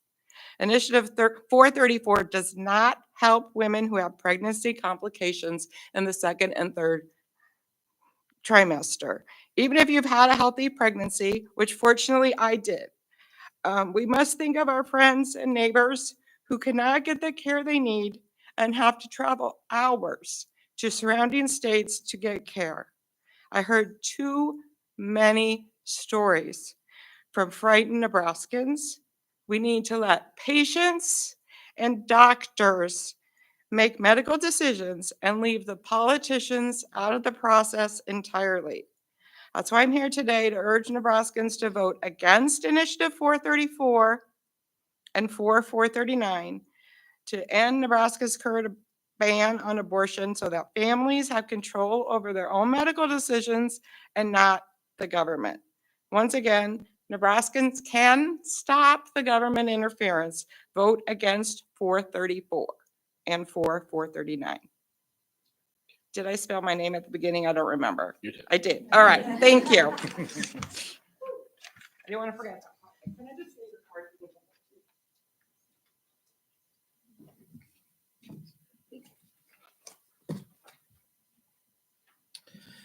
At this point, I have exhausted the supporter list and I will be going down the opponent list. I approximately have 20 people on that list, which would take us an hour and 40, and I have an hour and 20 if everybody goes 5 minutes. So I'm going to try to make sure everyone gets an opportunity, but if you could limit your remarks to not go the 5 minutes, or if you choose to want to waive, you can do that as well. I'm not advocating for any one of those things, but I just want to let you know where we kind of stand right now. 20 supporters or 20 opponents, excuse me, would be 140 minutes, and I need to stop at 120 to be able to have the closing comments. So with that, the next opponent, Natalie Carter.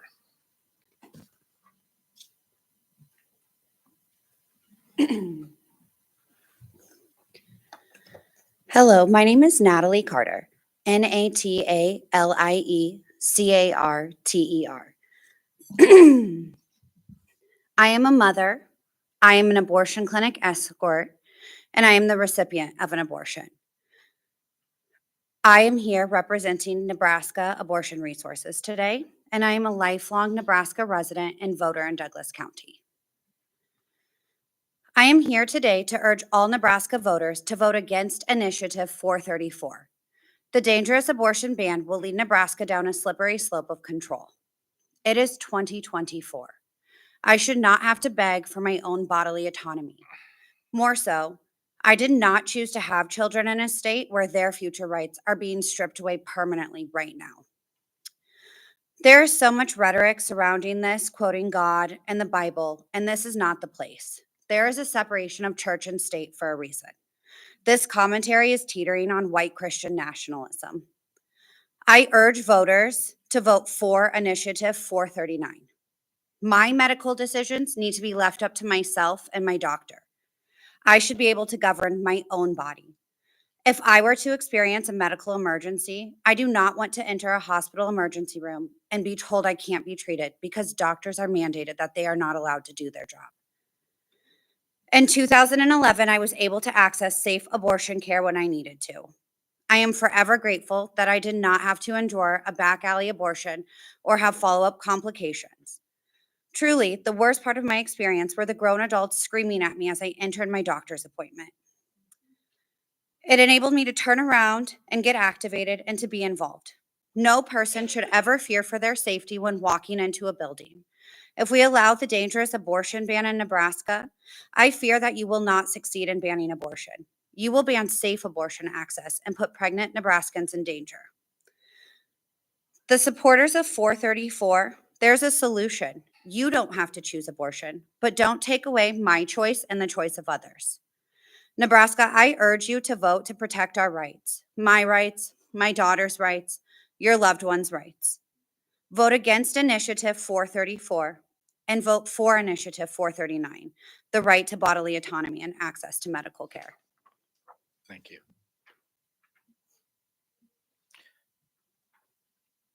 Next, Cleo Zagorski.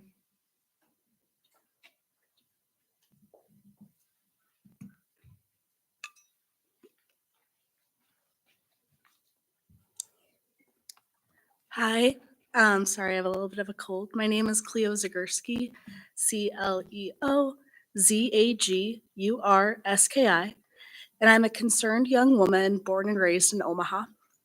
I'm here to testify against ballot initiative 434, which would drastically restrict care options for people experiencing pregnancy in our state. As someone who could become pregnant, I am deeply worried about the reproductive health care I might receive. I love Nebraska and chose to stay here for my college education. I hope to start a family in this state one day, but fear that policies like 434 will make it unsafe to do so. Pregnancy complications can happen unexpectedly. I don't want to face a situation where my physician cannot provide the care I need due to governmental overreach. Research from the Turnaway Project shows that women who were denied an abortion and gave birth experienced more life-threatening complications, such as eclampsia and postpartum hemorrhage, compared to those who received the care they sought. I hear stories of women who die or suffer extreme health complications during pregnancy. If I ever face that reality, I want to be able to make informed decisions alongside my healthcare provider without interference. As a young person in Nebraska, I feel it's essential to voice these concerns and ensure that lawmakers and the public consider the needs of the next generation. Many of those making these decisions are further along in their lives and may not fully grasp the harm this initiative imposes on future generations.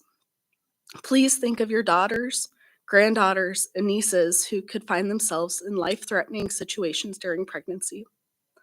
Nebraska officials often talk about brain drain and the desire to keep young, bright minds here. We must create an environment where we can thrive. Another harsh reality is the harm this policy inflicts on those experiencing relationship violence. As a survivor of sexual assault, I am deeply passionate about creating an environment where survivors can heal and prosper. Women who are denied abortions are more likely to remain in contact with violent partners. At least 1 to 5% of sexual assaults result in pregnancy, and only 21% of sexual assaults are reported. If we truly want to support survivors in Nebraska, we must avoid restricting access to abortion care. When women receive abortions, the risk of physical violence from the man involved in the pregnancy decreases.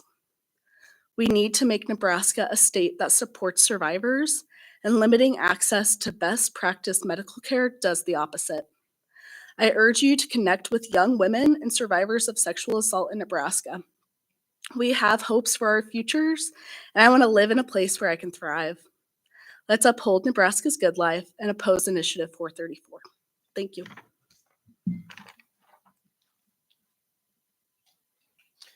Next, we have Rebecca Haddix.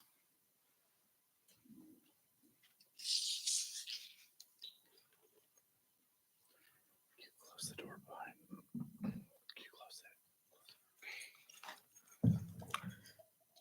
My name is Rebecca Haddix, Rebecca, D as in Donna, D as in Donna, IX. I live in Omaha, Nebraska, and I'm a fifth-generation Nebraskan. I'm testifying against 434.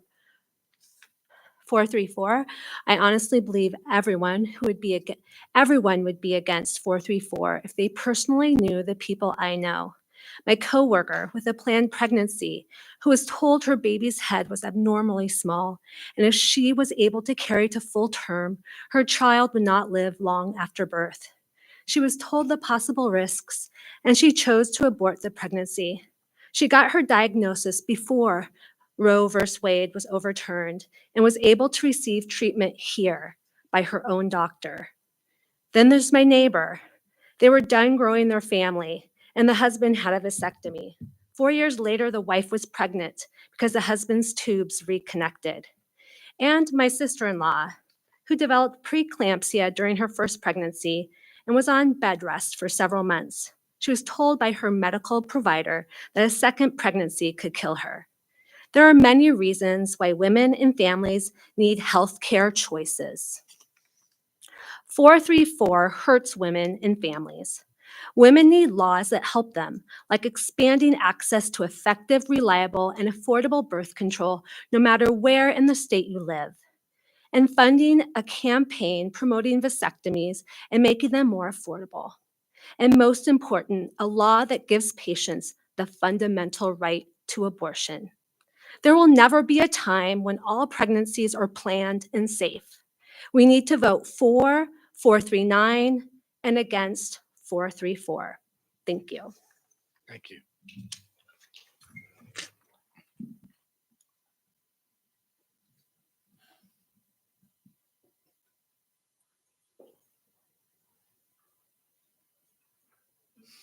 Next, we have Mary Catali.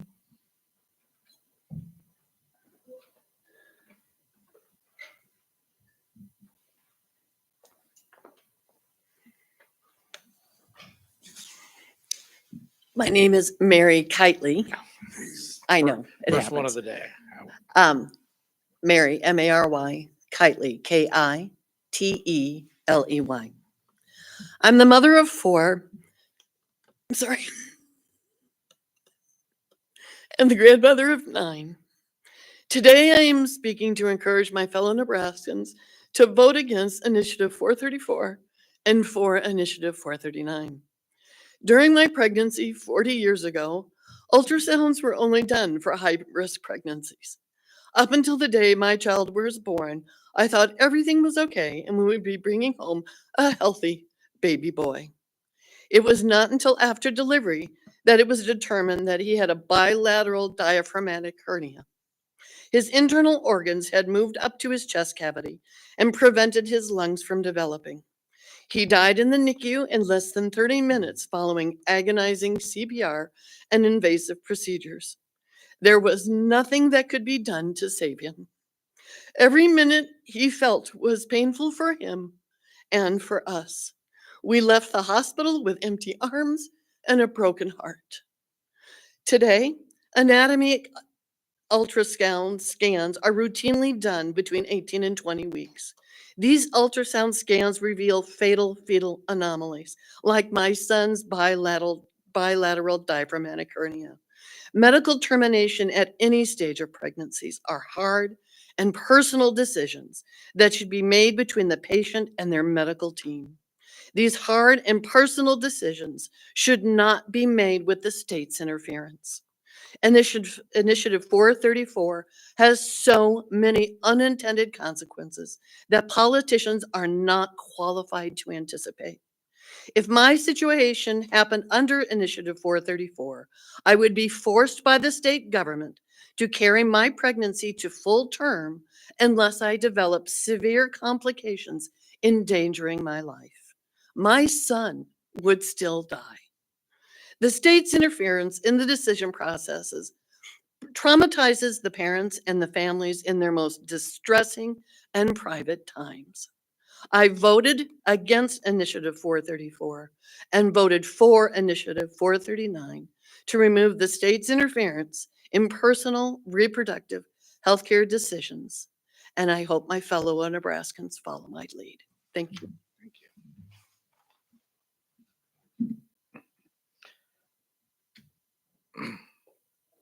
Next, we have Melissa Rodolo.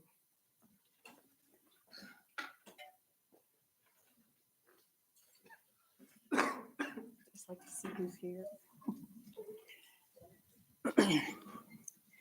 My name is Melissa Hall Rotolo, MELISSAHALL, no hyphen, ROTOLO.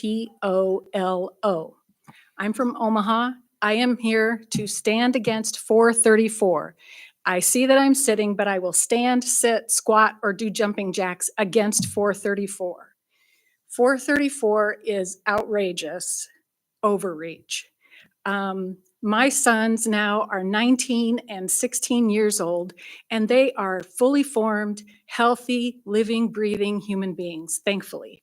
But if something happened tomorrow, heaven forfend, that changed that and required them to be attached to my body in some fashion in order for me to save their life, or if they needed some part of my body in order to save their life, the government could not force me to do that.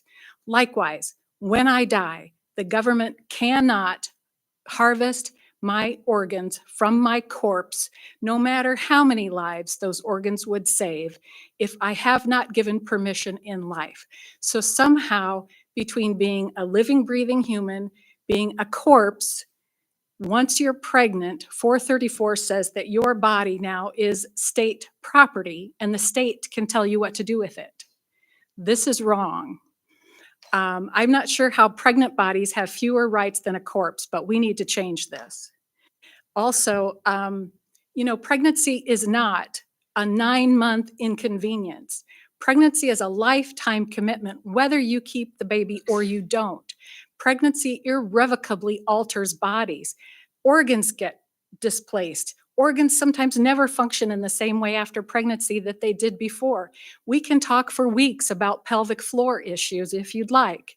In my case, my hands and my feet still feel the effect of the swelling and the carpal tunnel syndrome that I encountered during pregnancy. This is a lifetime commitment, whether you keep the baby or you don't. I stand against 434 and against government intervention in any pregnancy at any time.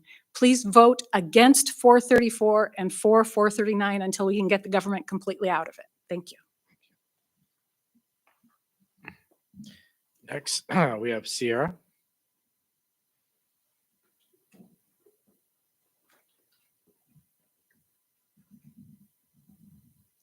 My mother made that nice and confusing for you. It's Kira.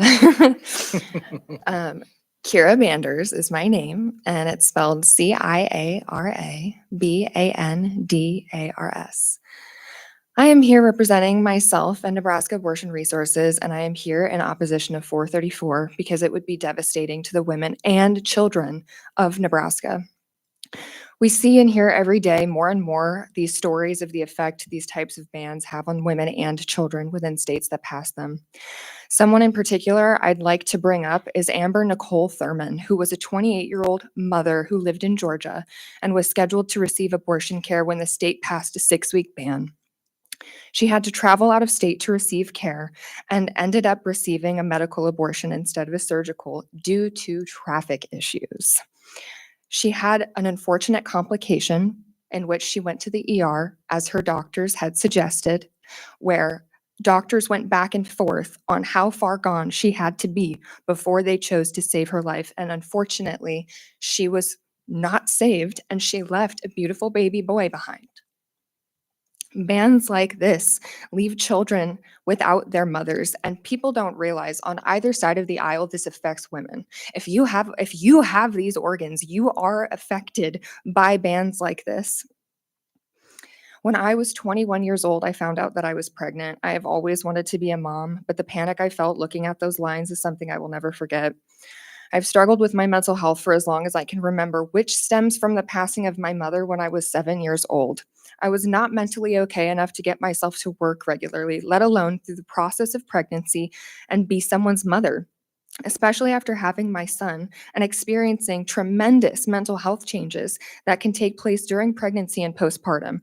I truly don't think I would have survived it. My abortion saved me. It helped me leave my 8-year toxic relationship, and I have been self-harm free since May of 2020. And I got my abortion in February. Here I am 4 years later, a business owner, married to the love of my life with the most beautiful son. My husband and I would love to have more kids, but depending on how the next month goes, that will be our deciding factor. And I know a lot of women who feel similarly. We are not willing to risk the lives of our children's mothers to protect a clump of cells that would not otherwise survive outside of the womb. In my business practice, I speak with women on a regular basis who have experienced things like this. The 19-year-old that was too scared to tell her parents that she got pregnant, and I was the first person that she told. And she went and had this abortion, and I was the first person that she told about that because her parents sit on one side of the aisle that does not support this protection of a woman's body and right to choose. All that to say, this gray area that these bans provide makes it very difficult for physicians to treat their patients in the best possible way. And that is why we need to protect abortion within the state of Nebraska and vote against LB 434 and for 439.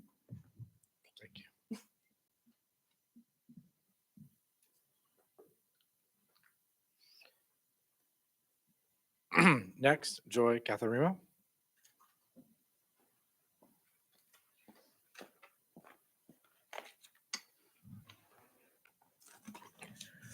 Hello, my name is Joy Catharima, JoyKathurima, and I'm here on behalf of the ACLU of Nebraska in opposition to Ballot Measure 434. The ability to decide whether and when to have children is essential to allowing people to control their own lives and futures. Individuals, in consultation with their doctors, must be able to make these decisions for themselves. Instead, anti-abortion politicians continue to insert themselves into private medical decisions. This is happening across the country, including right here in Nebraska. Ballot Measure 434 seeks to enshrine the current 12-week abortion ban into the Nebraska Constitution and leaves the door open for even more restrictive abortion bans in the years to come. You do not have to look far for examples of the dangers of abortion bans. Across the country, pregnant people are being denied life-saving medical care because of abortion bans, like the one we have in Nebraska and the one that would be put into our Constitution under Ballot Measure 434. Medical expertise and the needs of the individual patient must drive medical care. The ACLU of Nebraska is firmly opposed to Ballot Measure 434 because pregnant Nebraskans must have the ability to control their own bodies, their own lives, and their own futures. Thank you. Next, we have Andy Curry Grubb.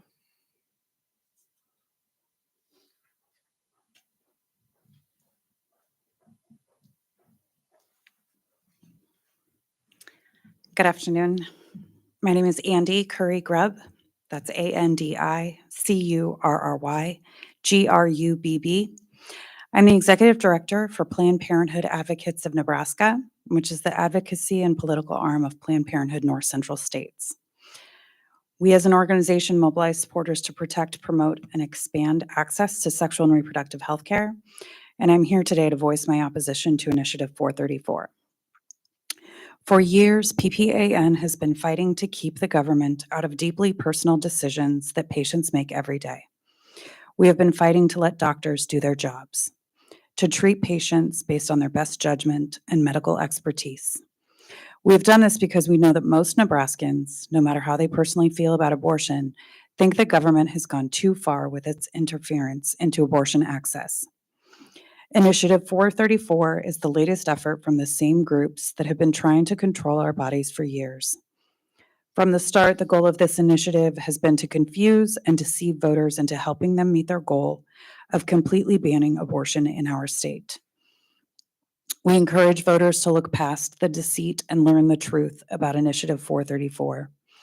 At its core, this initiative would make the current ban on abortion permanent in our state's constitution. This is the ban that is right now preventing doctors from treating patients that are experiencing pregnancy complications.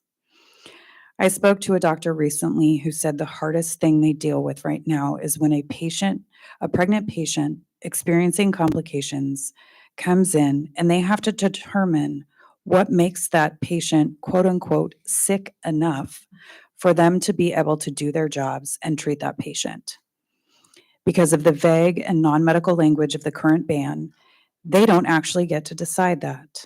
They have to consult a committee of administrators and lawyers who determine what doctors can and can't do in an emergency. We should all be absolutely appalled by that. Under 434, these situations will only get worse.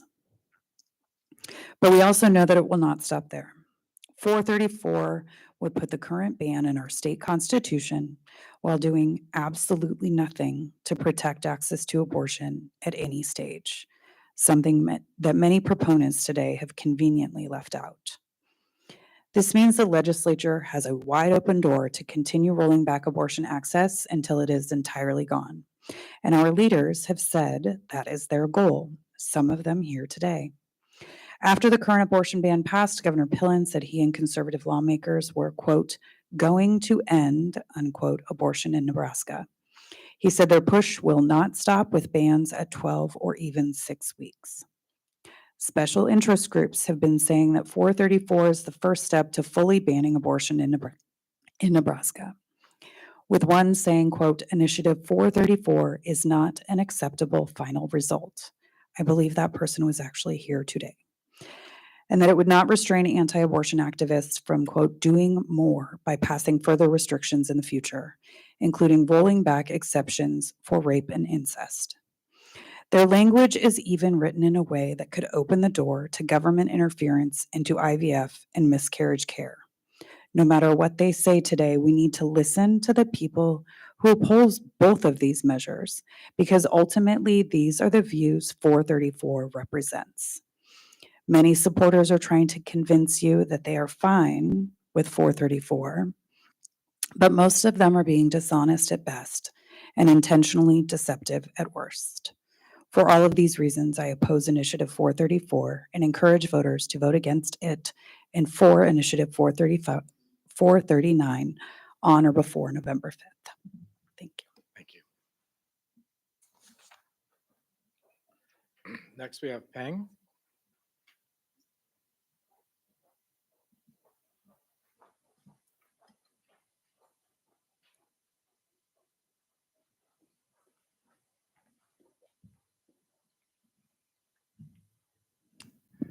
Good morning, everyone. My name is Peng Xiao, Pengxiao, a university faculty member, and I'm an Omaha resident and legal U.S. citizen, originally from China, 24 years there and 22 years in Omaha. My wife and I have 3 beautiful and lovely little children. I'm representing my whole family against both 434 and 439. Also, encourage all Nebraskans to vote against both.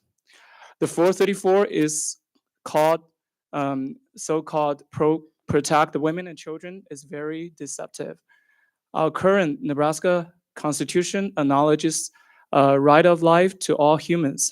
However, 434 gives the legal allowance of killing the first trimester humans, with the exceptions of also killing the second and third trimesters humans. So we cannot sacrifice the first trimester babies to save the second and the third trimester babies, with the exceptions. And this is a typical class warfare Marxism communist mindset. During 1966 to 1976, the 10-year Cultural Revolution, the Chinese Communist Party government used the class warfare, persecuted and used the class warfare to classify people into different classes, and then the superior class can persecute and even kill the other inferior classes. Parents can kill children.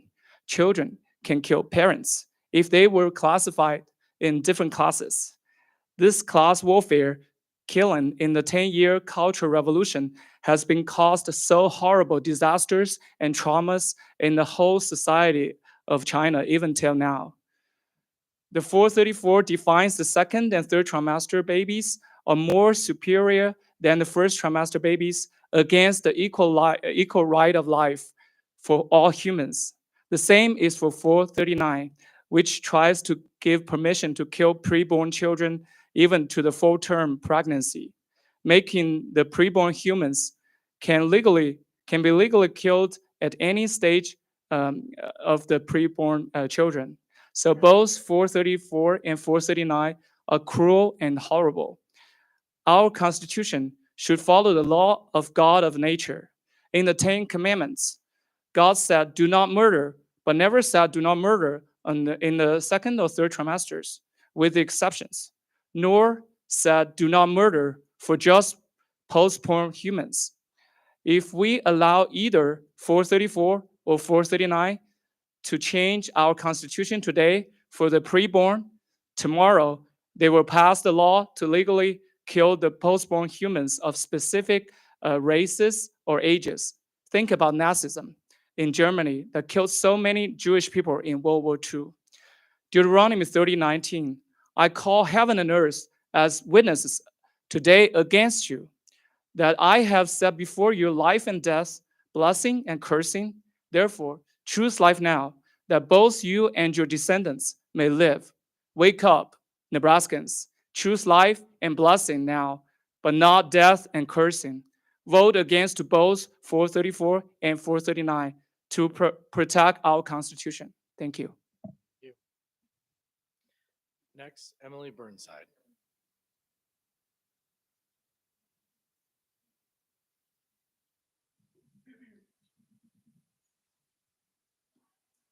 Good morning. My name is Emily Burnside, EmilYBurnSide. I was born and raised in Omaha and graduated from UNO for both my undergraduate and graduate degrees. I'm proud to call this state my home, and I'm a voter in Omaha's District 6. I'm here to urge my fellow Nebraskans to vote against Ballot Initiative 434 and for Ballot Initiative 439 in this upcoming election. A proponent earlier testified comparing abortion to the Holocaust. I've heard this comparison before from an anti-abortion student organization member at UNO while I was an undergrad. That comparison has stuck with me for years, and I'm as flabbergasted to hear it now as I was all those years ago. For the record, this comparison is disgusting and demonstrates a complete misunderstanding of the horrors of the Holocaust and a massive false equivalence of how abortion works. Do better. Over the past year, I have witnessed firsthand the lies and deception tactics that proponents of Initiative 434 have been using to push their agenda. Make no mistake, Initiative 434 makes our state's current abortion ban permanent and opens the door for politicians to push a total abortion ban in the future. Characterizing Initiative 434 as an abortion limit is semantic and disingenuous. Politicians like Governor Jim Pillen have advocated for a total abortion ban. Including exceptions for rape and incest may make Initiative 434 sound reasonable to some people, but I ask this: how will we prove that a pregnancy is a result of rape or incest? How often are women believed about their sexual abuse? And how often are their perpetrators convicted? And to the point of exceptions, why does a woman only have the right to choose what happens to her body after she has become a victim? Pregnancy can be complicated, and even wanted pregnancies can cause life-threatening complications and put their future fertility in jeopardy. Initiative 434 ensures that these women cannot get the care they need because the government is in their doctor's office. Nebraska politicians are pushing for a total abortion ban in our state. They have tried before, and they will keep trying. Initiative 434 is just the first step to this total abortion ban, without any exceptions. If anti-abortion advocates want to reduce the number of abortions in our state, we need to focus our efforts on improving sex education and access to contraception. We need to ensure that families have support throughout pregnancy and for childcare. Forcing an abortion ban in our state does not protect women or reduce the number of abortions. It reduces the number of safe abortions. Nebraskans have to stand up for their right to have control over their own bodies, their personal medical decisions, and their family decisions. We owe it to future generations to do the right thing, which is to keep the government out of our doctors' offices and to vote against Initiative 434 and for Initiative 439. Thank you. Next, we have Patrick Peterson.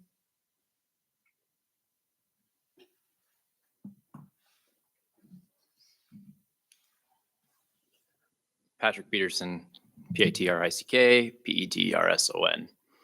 And for the record, I'd just like to say I'm vehemently opposed to 439 for its pure evil, as I am 434. The people who say if 439 passes, then you are to blame, as in the no to both crowd, can't see that even with the millions of dollars, several organizations, including multiple staff personnel, year-round operations, lawyers on retainer, and every resource at their hand to the tune of $7 million, which is more than 439, and only a handful of supporters that could show up today in all their power and all their might. That was all they could round up to show up to something as important as this. They were late to the game, and they couldn't come up with a better strategy for a true pro-life approach. They actually doubled down and praised the work of the originators of 434, exclaiming how brilliant it is. But one must ask the question, why a majority of their flyers or their website listed on the flyers hardly mentions a thing about protecting babies. They're not packaging this in such a way that they're protecting the sanctity of any life. This is exactly how the pro-abortion movement used to package their abortion advancements. It's the exact verbiage they used to sell us abortion 30 years ago. 4 medical professionals sponsored the 434 initiative, and all their reasons listed appear to be business decisions for the medical community. The road to hell is paved with good intentions exactly like this. But let's talk about incrementalism, part of the defense that has come up for 434. We heard it just earlier today. Incrementalism is not an empowering position, but a disempowering position. It is a position that defends the status quo and refuses to do anything rather than taking the necessary steps to truly fight evil in our society. The Agent Smiths of this arena, if you're familiar with the Matrix, will tell you things like, don't you realize that by fighting for these things and not compromising, you're just putting people off and undermining your own chances of success? You need to be mature and recognize what reality is and compromise. That's incrementalism. Of course, the incrementalist never recognizes that people won't be brought around without the actions of those willing to do what is necessary. The entire rhetoric of incrementalism, as it's functioned in the last couple decades, has consistently slapped down those on the right that are proposing stronger interventions and measures. Its argument has continuously been, people aren't ready, so just quit it out. When in reality, our communities collapse more and our communities get further from a moral society. And as John Adams observed, our Constitution was made only for a moral and religious people. It is wholly inadequate to the government of any other. The whole problem with this line of argument is that it ignores the difference that simply putting things on the table can make in rendering real change possible by making it conceivable. The true change makers have understood that since the beginning of time, this is reality. A rhetoric and political practice of incrementalism, by contrast, disempowers by foreclosing the social production of alternative possibilities. Pursuing and fighting for big changes does not engender pacifist cynicism, but is the engine that motivates activists that produces real change. The left gets this, and they've been successful at it in culture. That's why politics finds itself downstream from culture. It is also the moral compass that captures the imagination of the public and that leads them to pressure politicians. In an incrementalist world, we should have opposed civil rights or interracial marriage because a lot of people just weren't ready for it. In an incrementalist world, it's the people demanding equality or pointing out the immorality and injustice of these things that are the problem. Change is generally incremental, but that doesn't mean you adopt incrementalism as rhetoric, political practice, virtue, or philosophy. Something that has been coming to mind recently is who is to lose the most if abortion is ended? Abortion companies and pro-life companies. On the pro-life side, no more recognition, no more donations, no more salaries, no more banquets, no more bringing in special speakers, no more fraternizing together, no more righteous indignation by saying you save babies, and no more votes based on the fact that you're pro-life.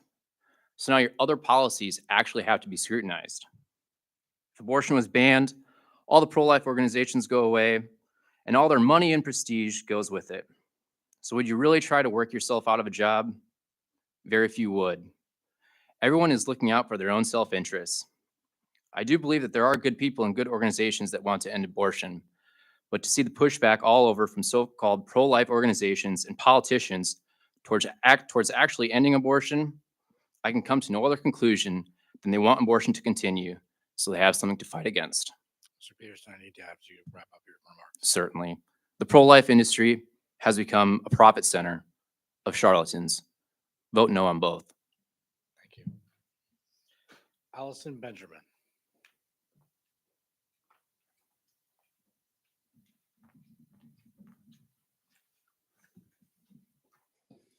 Hello, thank you for the opportunity to speak today. My name is Allison Benjamin, ALLISON I am an emergency medical technician who lives in Omaha, and I'm also a pre-medical student hoping to someday become a doctor. As a woman, healthcare professional, and a devout Christian, I unequivocally oppose ballot initiative 434 and support 439. Proponents of ballot initiative 434 often point to the exceptions for when a woman's life is in danger. These exceptions are not really exceptions. The ballot language says that a woman can seek an abortion when it is necessitated by a medical emergency. But why should we have to wait until it is an emergency to get an abortion? As an EMT, I know that often when people are in emergency situations, this emergency medical condition could have been prevented at many points before this. As Kiara mentioned earlier, Amber Thurman was a woman in Georgia who sought out a medication abortion and then later developed rare complications. In her case, not all of the pregnancy tissue had been expelled for her uterus, and she arrived in a Georgia emergency room with bleeding, pain, and falling blood pressure. These are telltale signs of an infection. She was in a hospital bed for 20 hours while developing sepsis and beginning to experience organ failure. And finally, when her life was in danger, doctors were willing to treat her, but it was too late. Maternal mortality increases with abortion restrictions and abortion bans. And with stories like Amber Thurman's, we can see why.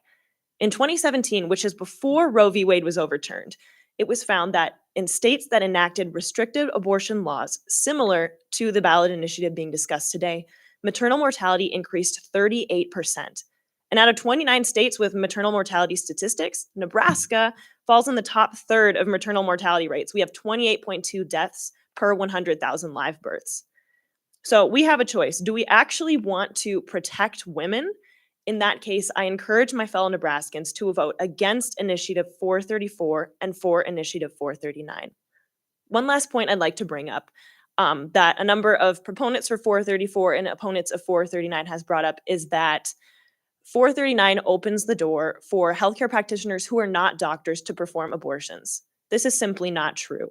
Nebraska licensure requirements require that doctors are the only healthcare professionals, licensed physicians are the only healthcare professionals that can perform abortions. So this does not open the door for other healthcare professionals, for example, EMTs like me, to perform abortions. We don't have the training. That would not be safe. 434 puts at risk the health and lives of our mothers, sisters, and families. So I encourage everybody to vote for 439. Thank you. Thank you. Next, David. ZEBO, sorry.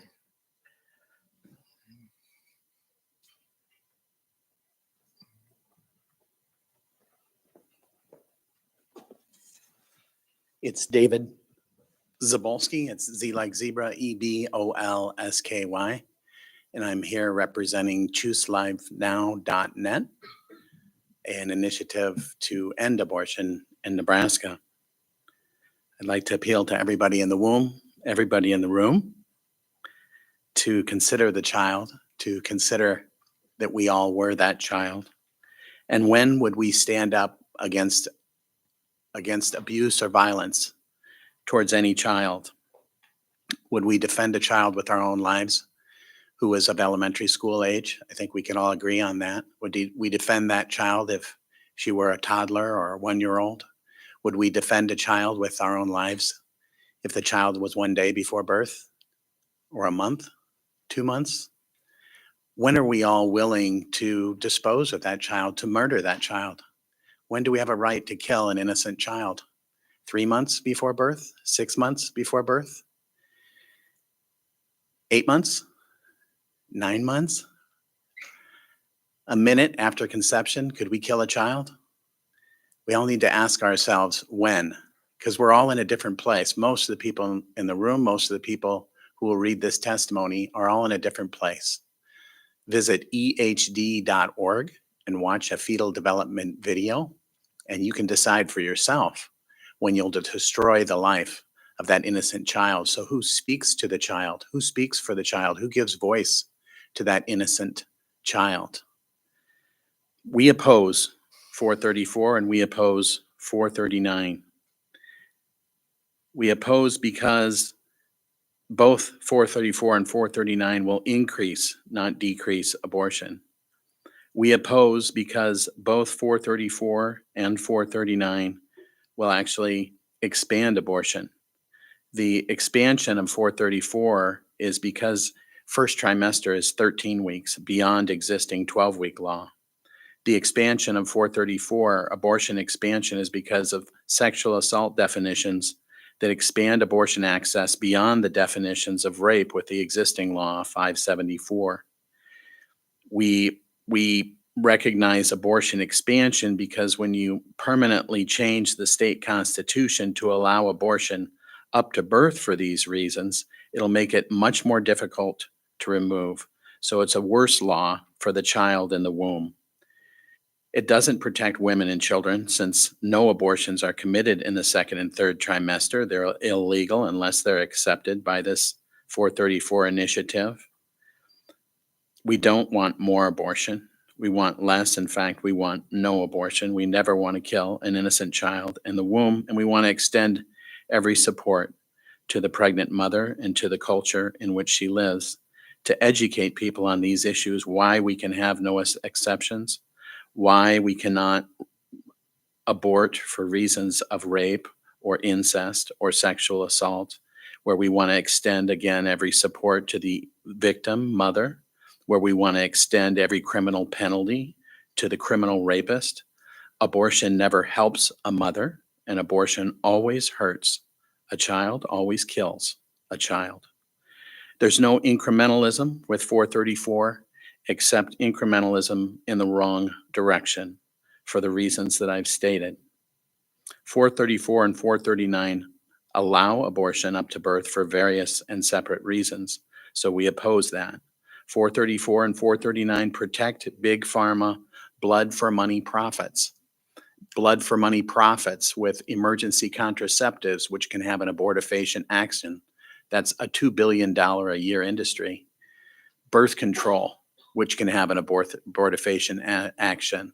Thousands of abortions are caused by that, and they're unreported in Nebraska. Mifepristone abortion drugs. The largest market share of all these drugs prescriptions are for the treating of the many side effects from all these drugs. All the ones I've mentioned are imposed exclusively on women.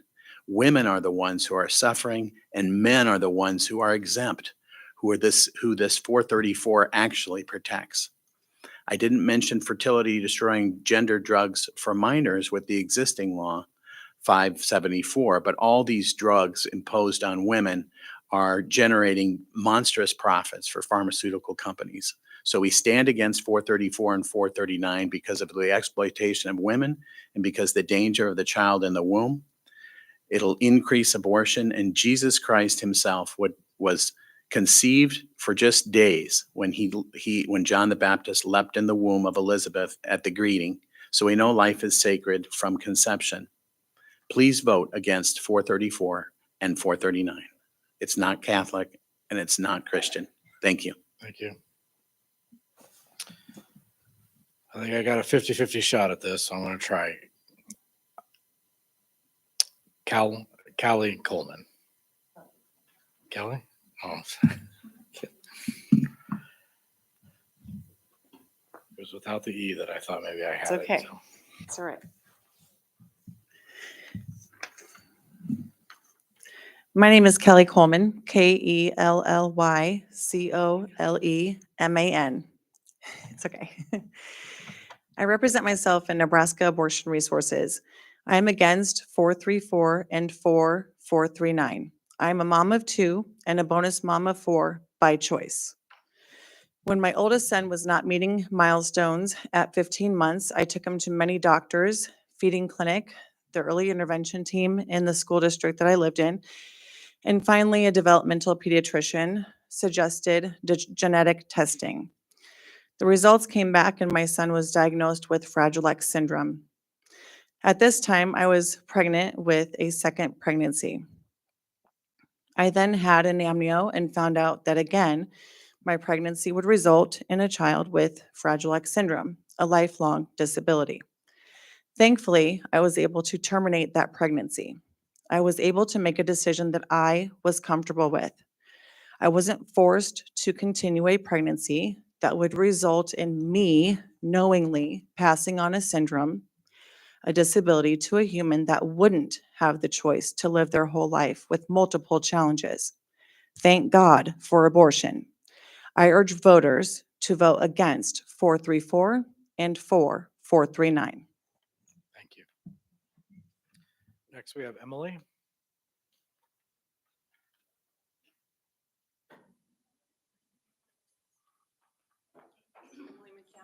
What's that? Yeah, no. Just didn't want to get there. There's a lot of us. Yeah, Many no problem. Emily's. My name is Emily McKeown, McKeone. I'm a mother of two, graduate of Marion High School and UNL, and I'm a returned Peace Corps volunteer who served in Zambia, where I quickly learned how fortunate we are in Nebraska to have enormous access to medical care, an opportunity to resolve health issues with some of the best care in the country. Today, I'm speaking up to encourage fellow Nebraskans to vote against Initiative 434 and vote for Initiative 439.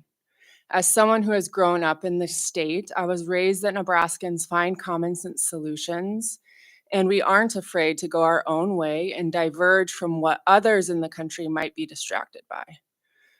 That this is the good life where anyone can raise a healthy family, and this is the pride of Nebraska that I have known.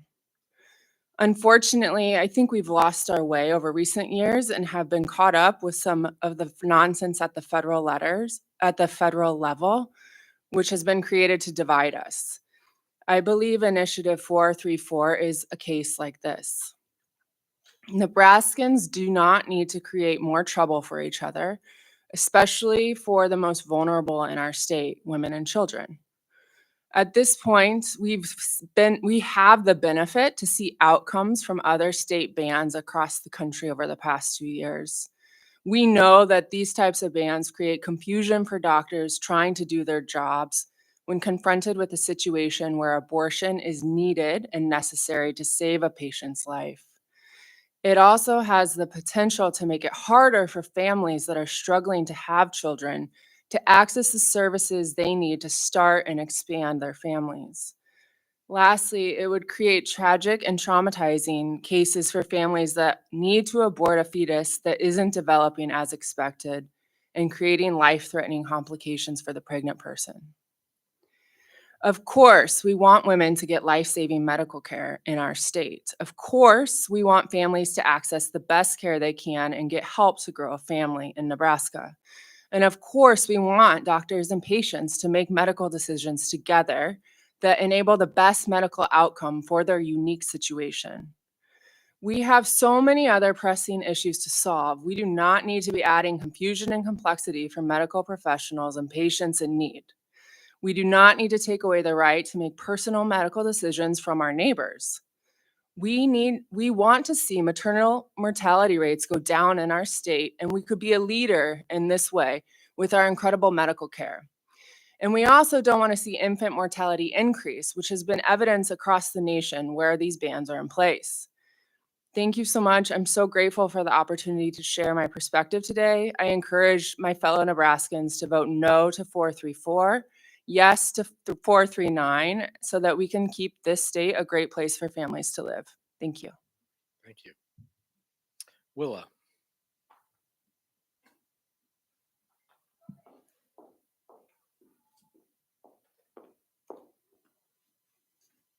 Good afternoon now. My name is Willa DiCostanzo, Dicostanzo, and I'm a voter in rural Cass County. I'm here to oppose ballot initiative 434. This ballot initiative will set a precedence for new laws to be passed that can dictate what occurs in the doctor's office between an individual and their medical professional. These laws are dangerous and hurt women and families. I do not believe we need to see a ballot initiative inhibiting anyone going through cancer, surgery, cosmetic surgery, diabetes, those with mental health illnesses, a burn victim, or any other medical decision about their body, like we see here on 434. An abortion is a medical term, not a threat to a population. We can't help but feel that women are trying to be pushed back into a time where men seem to have all the power. Now it's guised underneath the law. This is not the 40s. It's not the 50s. It's 2024. Please understand there is sound science from those in the medical field about the need for unrestricted abortion access. Please acknowledge their voices and take them with you in the voting booth as you oppose 434. Women suffer and can die if they don't get the care we medically need at the time we need it. Plain and simple. I'm here to oppose 434 and support 439. I oppose 434 for the IVF babies I have lovingly that came into the fruition of my life. For those that I know that have suffered the loss of a baby in utero, for those that have forcibly become pregnant at the firm hand of a man, for those that have accidentally become pregnant and aren't ready for it. I'm here for my children to have the ability to have bodily autonomy, just like I have had until the Dobbs decision. nationally complicating and violating a basic fundamental right of all women. I urge Nebraskans to oppose 434 and support 439. Thank you for your public service today and for listening to all of us. Thank you. Caitlin Cooper.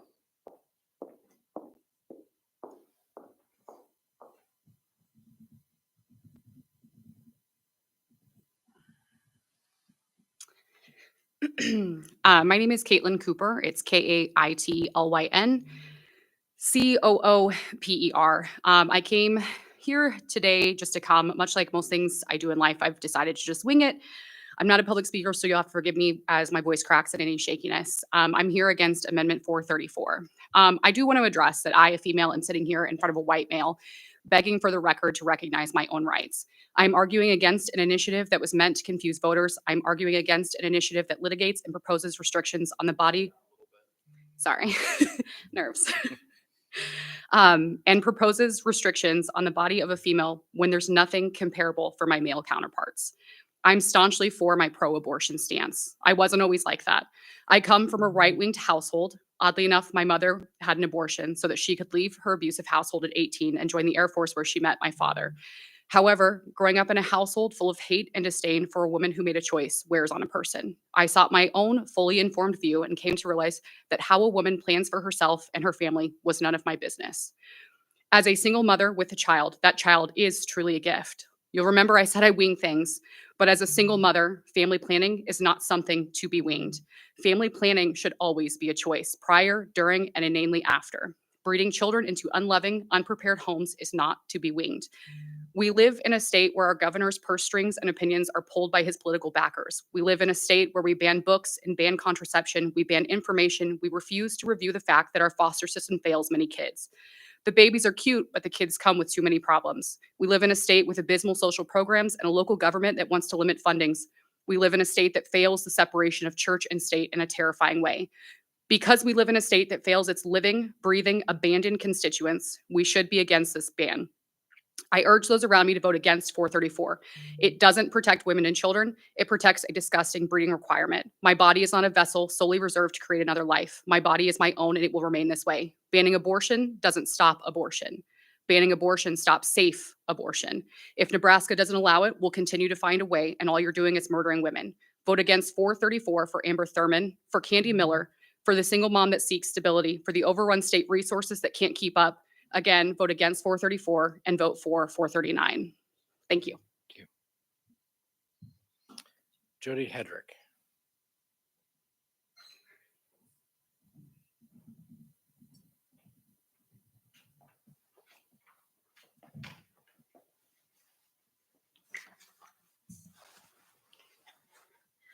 Good morning. My name is Jody, Jodi Hedrick, Hedrick. I'm an Omaha resident, a registered voter, and a board-certified OBGYN physician licensed to practice in the state of Nebraska for the past 23 years. I'm a mother to a son and a daughter who is 21 years of age. I am against Initiative 434.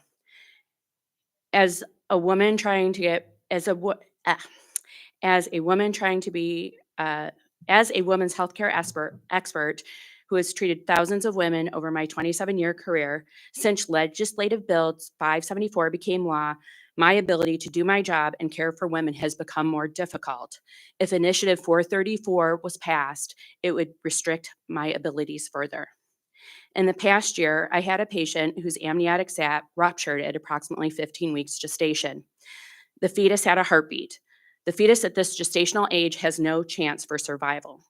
Prior to LB 574, I would have been able to induce labor due to the suspicion of intraamniotic infection to reduce the possibility of maternal hemorrhage and sepsis. However, due to current Nebraska law, the patient had to wait until her baby died or she was in a life-threatening condition.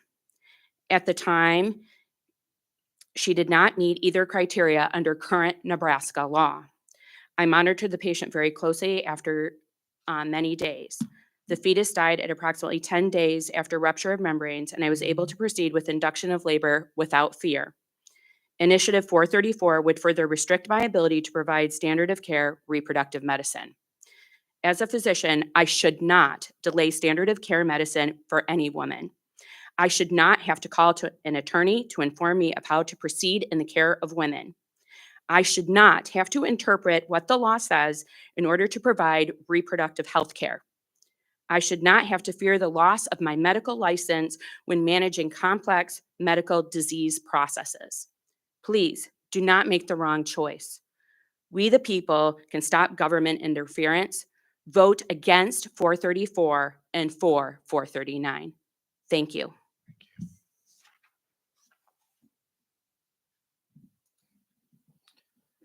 Well, we've reached the end of the proposed time. I only have one person left, so I'm going to use the little power that I have as hearing officer and allow that last person to testify. So Amber Parker. And then we will go to closing comments for both supporters and opponents.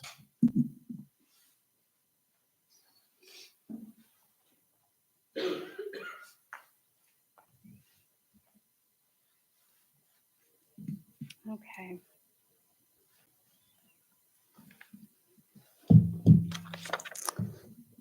Thank you. I know Secretary Bina, you're the unelected secretary, Deputy Secretary of State, and I think it's very interesting on 434 and 439, the common denominator is attaching abortion to the state constitution. I find it very interesting in Amber, can you spell your name for Oh, Amber, last name Parker. And I find it interesting that the same wording for 434 and 439 in the Secretary of State informational pamphlet book is the same exact two words that are used on proponents for 439. I want to be very clear that I believe 434 is abhorrent and I believe 439 is abhorrent. And as a Christian woman, I'm going to refer to the Bible. This is Ezekiel in the Old Testament, chapter 23. I'm going to start here with verse 36. The Lord said to me, "Son of man, will you judge Ohala?" And I don't know if I'm pronouncing these names right, Ohala and Oholibah. They're two evil sisters that it's in referencing. And I can't tell you if it's a metaphor, but I'm going to tell you because the context still stays the same of how God hates child sacrifice and the evil that is done against him. The Lord said to me, "Son of man, will you judge Ohala and Oholibah? Then confront them with their detestable practices, for they have committed adultery and blood is on their hands. They committed adultery with their idols. They even sacrificed their children, whom they bore to me as food for them." Verse 38, "They have also done this to me. At that same time, they defiled my sanctuary and desecrated my Sabbaths." It's very interesting that the same votes that will be going for our presidential vote and other federal races, as well as these initiatives, are going through government machines. I found it very concerning, Deputy Secretary of State Wayne Bana, and those watching, you're unelected, correct? You're a former election commissioner. That you had went before the Lancaster County Commissioners and said that the machines are purchased with the cast vote record. However, since 2020, we've not had any readable cast vote record. And to the present, we have no way to verify the people in positions and elections who make determinations of laws for the people that they truly were put there by the people's votes. I can tell you that there are people in the NEGOP who are advocating for 434, including the National Committee chairwoman. We're noticing that what had happened from the Protect Women and Children, then you look at the Republican National Convention. The globalists run the Nebraska State Legislature, and this connection is all affront. And I want to bring the wording again to the informational pamphlet of the Secretary of State here. It says on the opponents, it uses on the vote against on 434. Now it shows the explanation of voting for or against and initiatives. But what I want to clarify is the word abortion ban.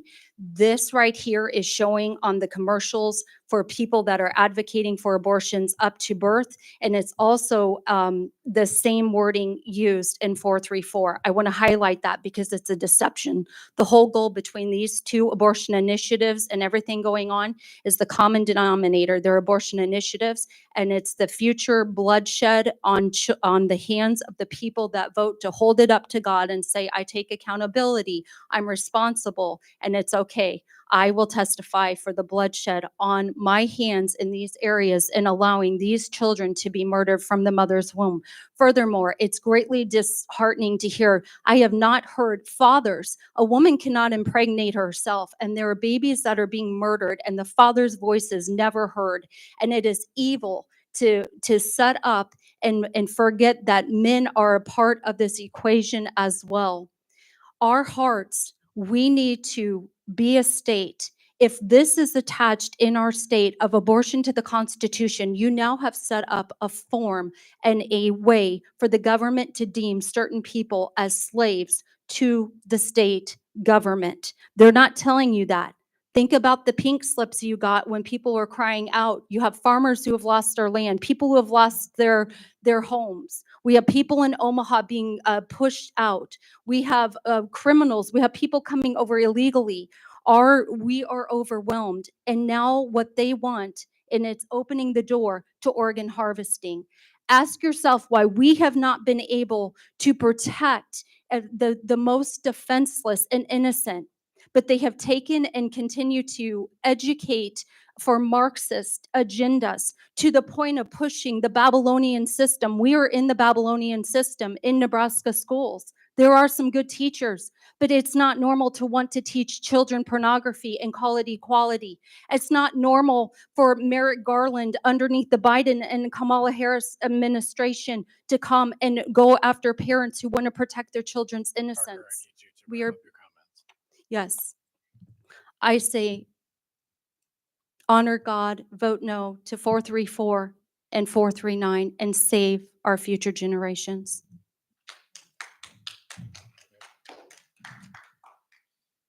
That concludes the public testimony portion of our hearings today. I will now ask the sponsor's proponent, Dr. Robert Moore, for closing comments.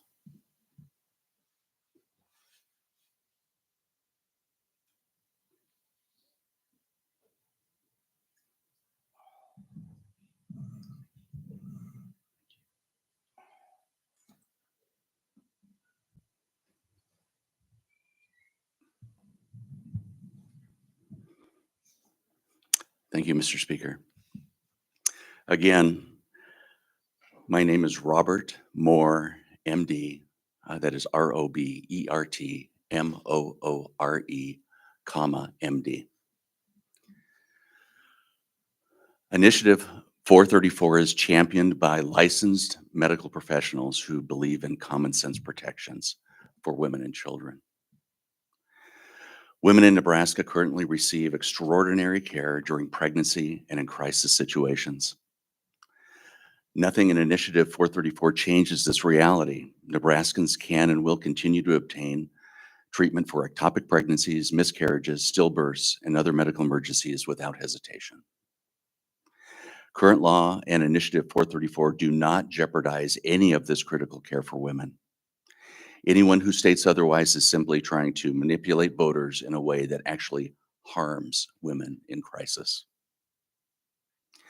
The majority of Nebraskans agree we need common sense protections that safeguard the health and safety of patients while upholding safe medical practices. 434 accomplishes this, 439 does not. 434 requires licensed physicians to exercise medical judgment when caring for women. 439 does not. 434 ensures that medically trained licensed physicians are providing medical guidance and care to women in crisis. 439 does not. 434 leaves scientific medical standards of care undisturbed. 439 does not. Instead, 439 gives unlicensed non-physicians the authority to declare fetal viability using a new, subjective, and unscientific standard. 434 keeps parental notification laws in place. 439 does not. 434 ensures our daughters in crisis are safe and receive love and support from their parents, not their abusers. 439 does not. Initiative 434 protects women from forced and coerced abortions. 439 does not. 434 uses clear language already defined in Nebraska law that Nebraskans can understand. 439 does not. The dichotomy is clear. 434 is common sense. Women currently receive clear, compassionate, and scientific standards of care, and 434 safeguards this. 434 is in line with current medical practice. It is Nebraskan. It protects women and children. And I urge all Nebraskans to vote for 434 this November. Thank you, Speaker. Next for the opponents, Allie Berry.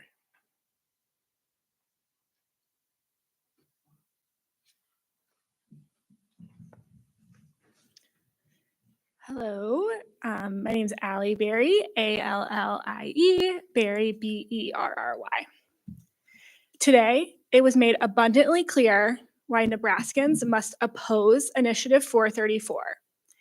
It will put the current abortion ban in the Constitution and give the government control over our medical decisions. Just this week at a press conference, Governor Pillen and the chief medical officer admitted that the current abortion ban, the one they forced into law, has confused doctors. This is the same law that Initiative 434 will make permanent. Vote against 434 because it's inflicted unnecessary pain on women and families who experience pregnancy complications and can't get the care they need. Vote against Initiative 434 because it's a political power grab by people who want to control our healthcare decisions. Initiative 434 is funded by the wealthy Pede family and Senator Pete Ricketts, not everyday Nebraskans like us in this room. If 434 passes, it will set a scary and dangerous precedent that makes it impossible for us citizens and the courts to stop more political interference in our lives. Don't forget, Governor Pillen has promised a total abortion ban. Vote against Initiative 434. It's a campaign of lies, confusion, and division. We cannot take their bait.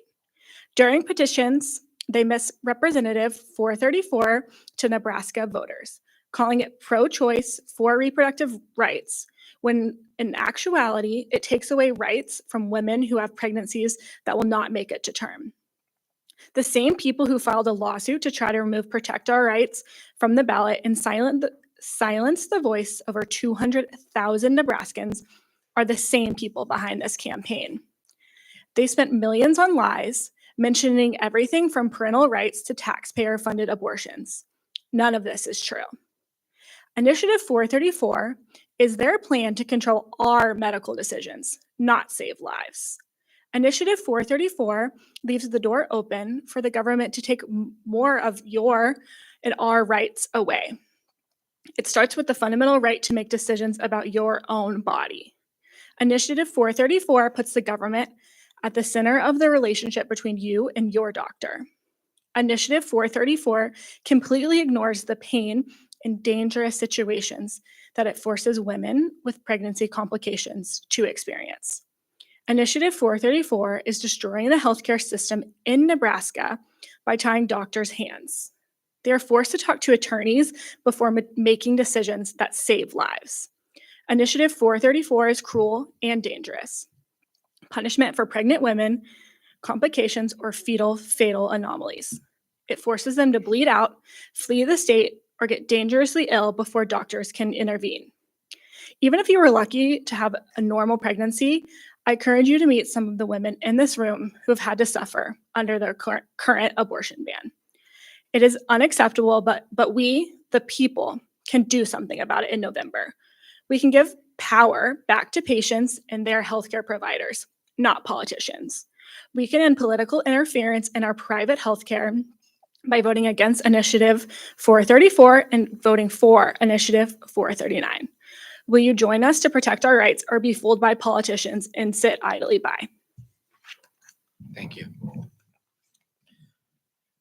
This concludes this hearing on Initiative 434. Thank you to all the testifiers. I will say, since being in this job since 2010, this is the first time a hearing has gone the full 3 hours. So thank you for your participation. Thank you to the proponents, and thank you for the opponents, and all of you for joining us this morning into the afternoon.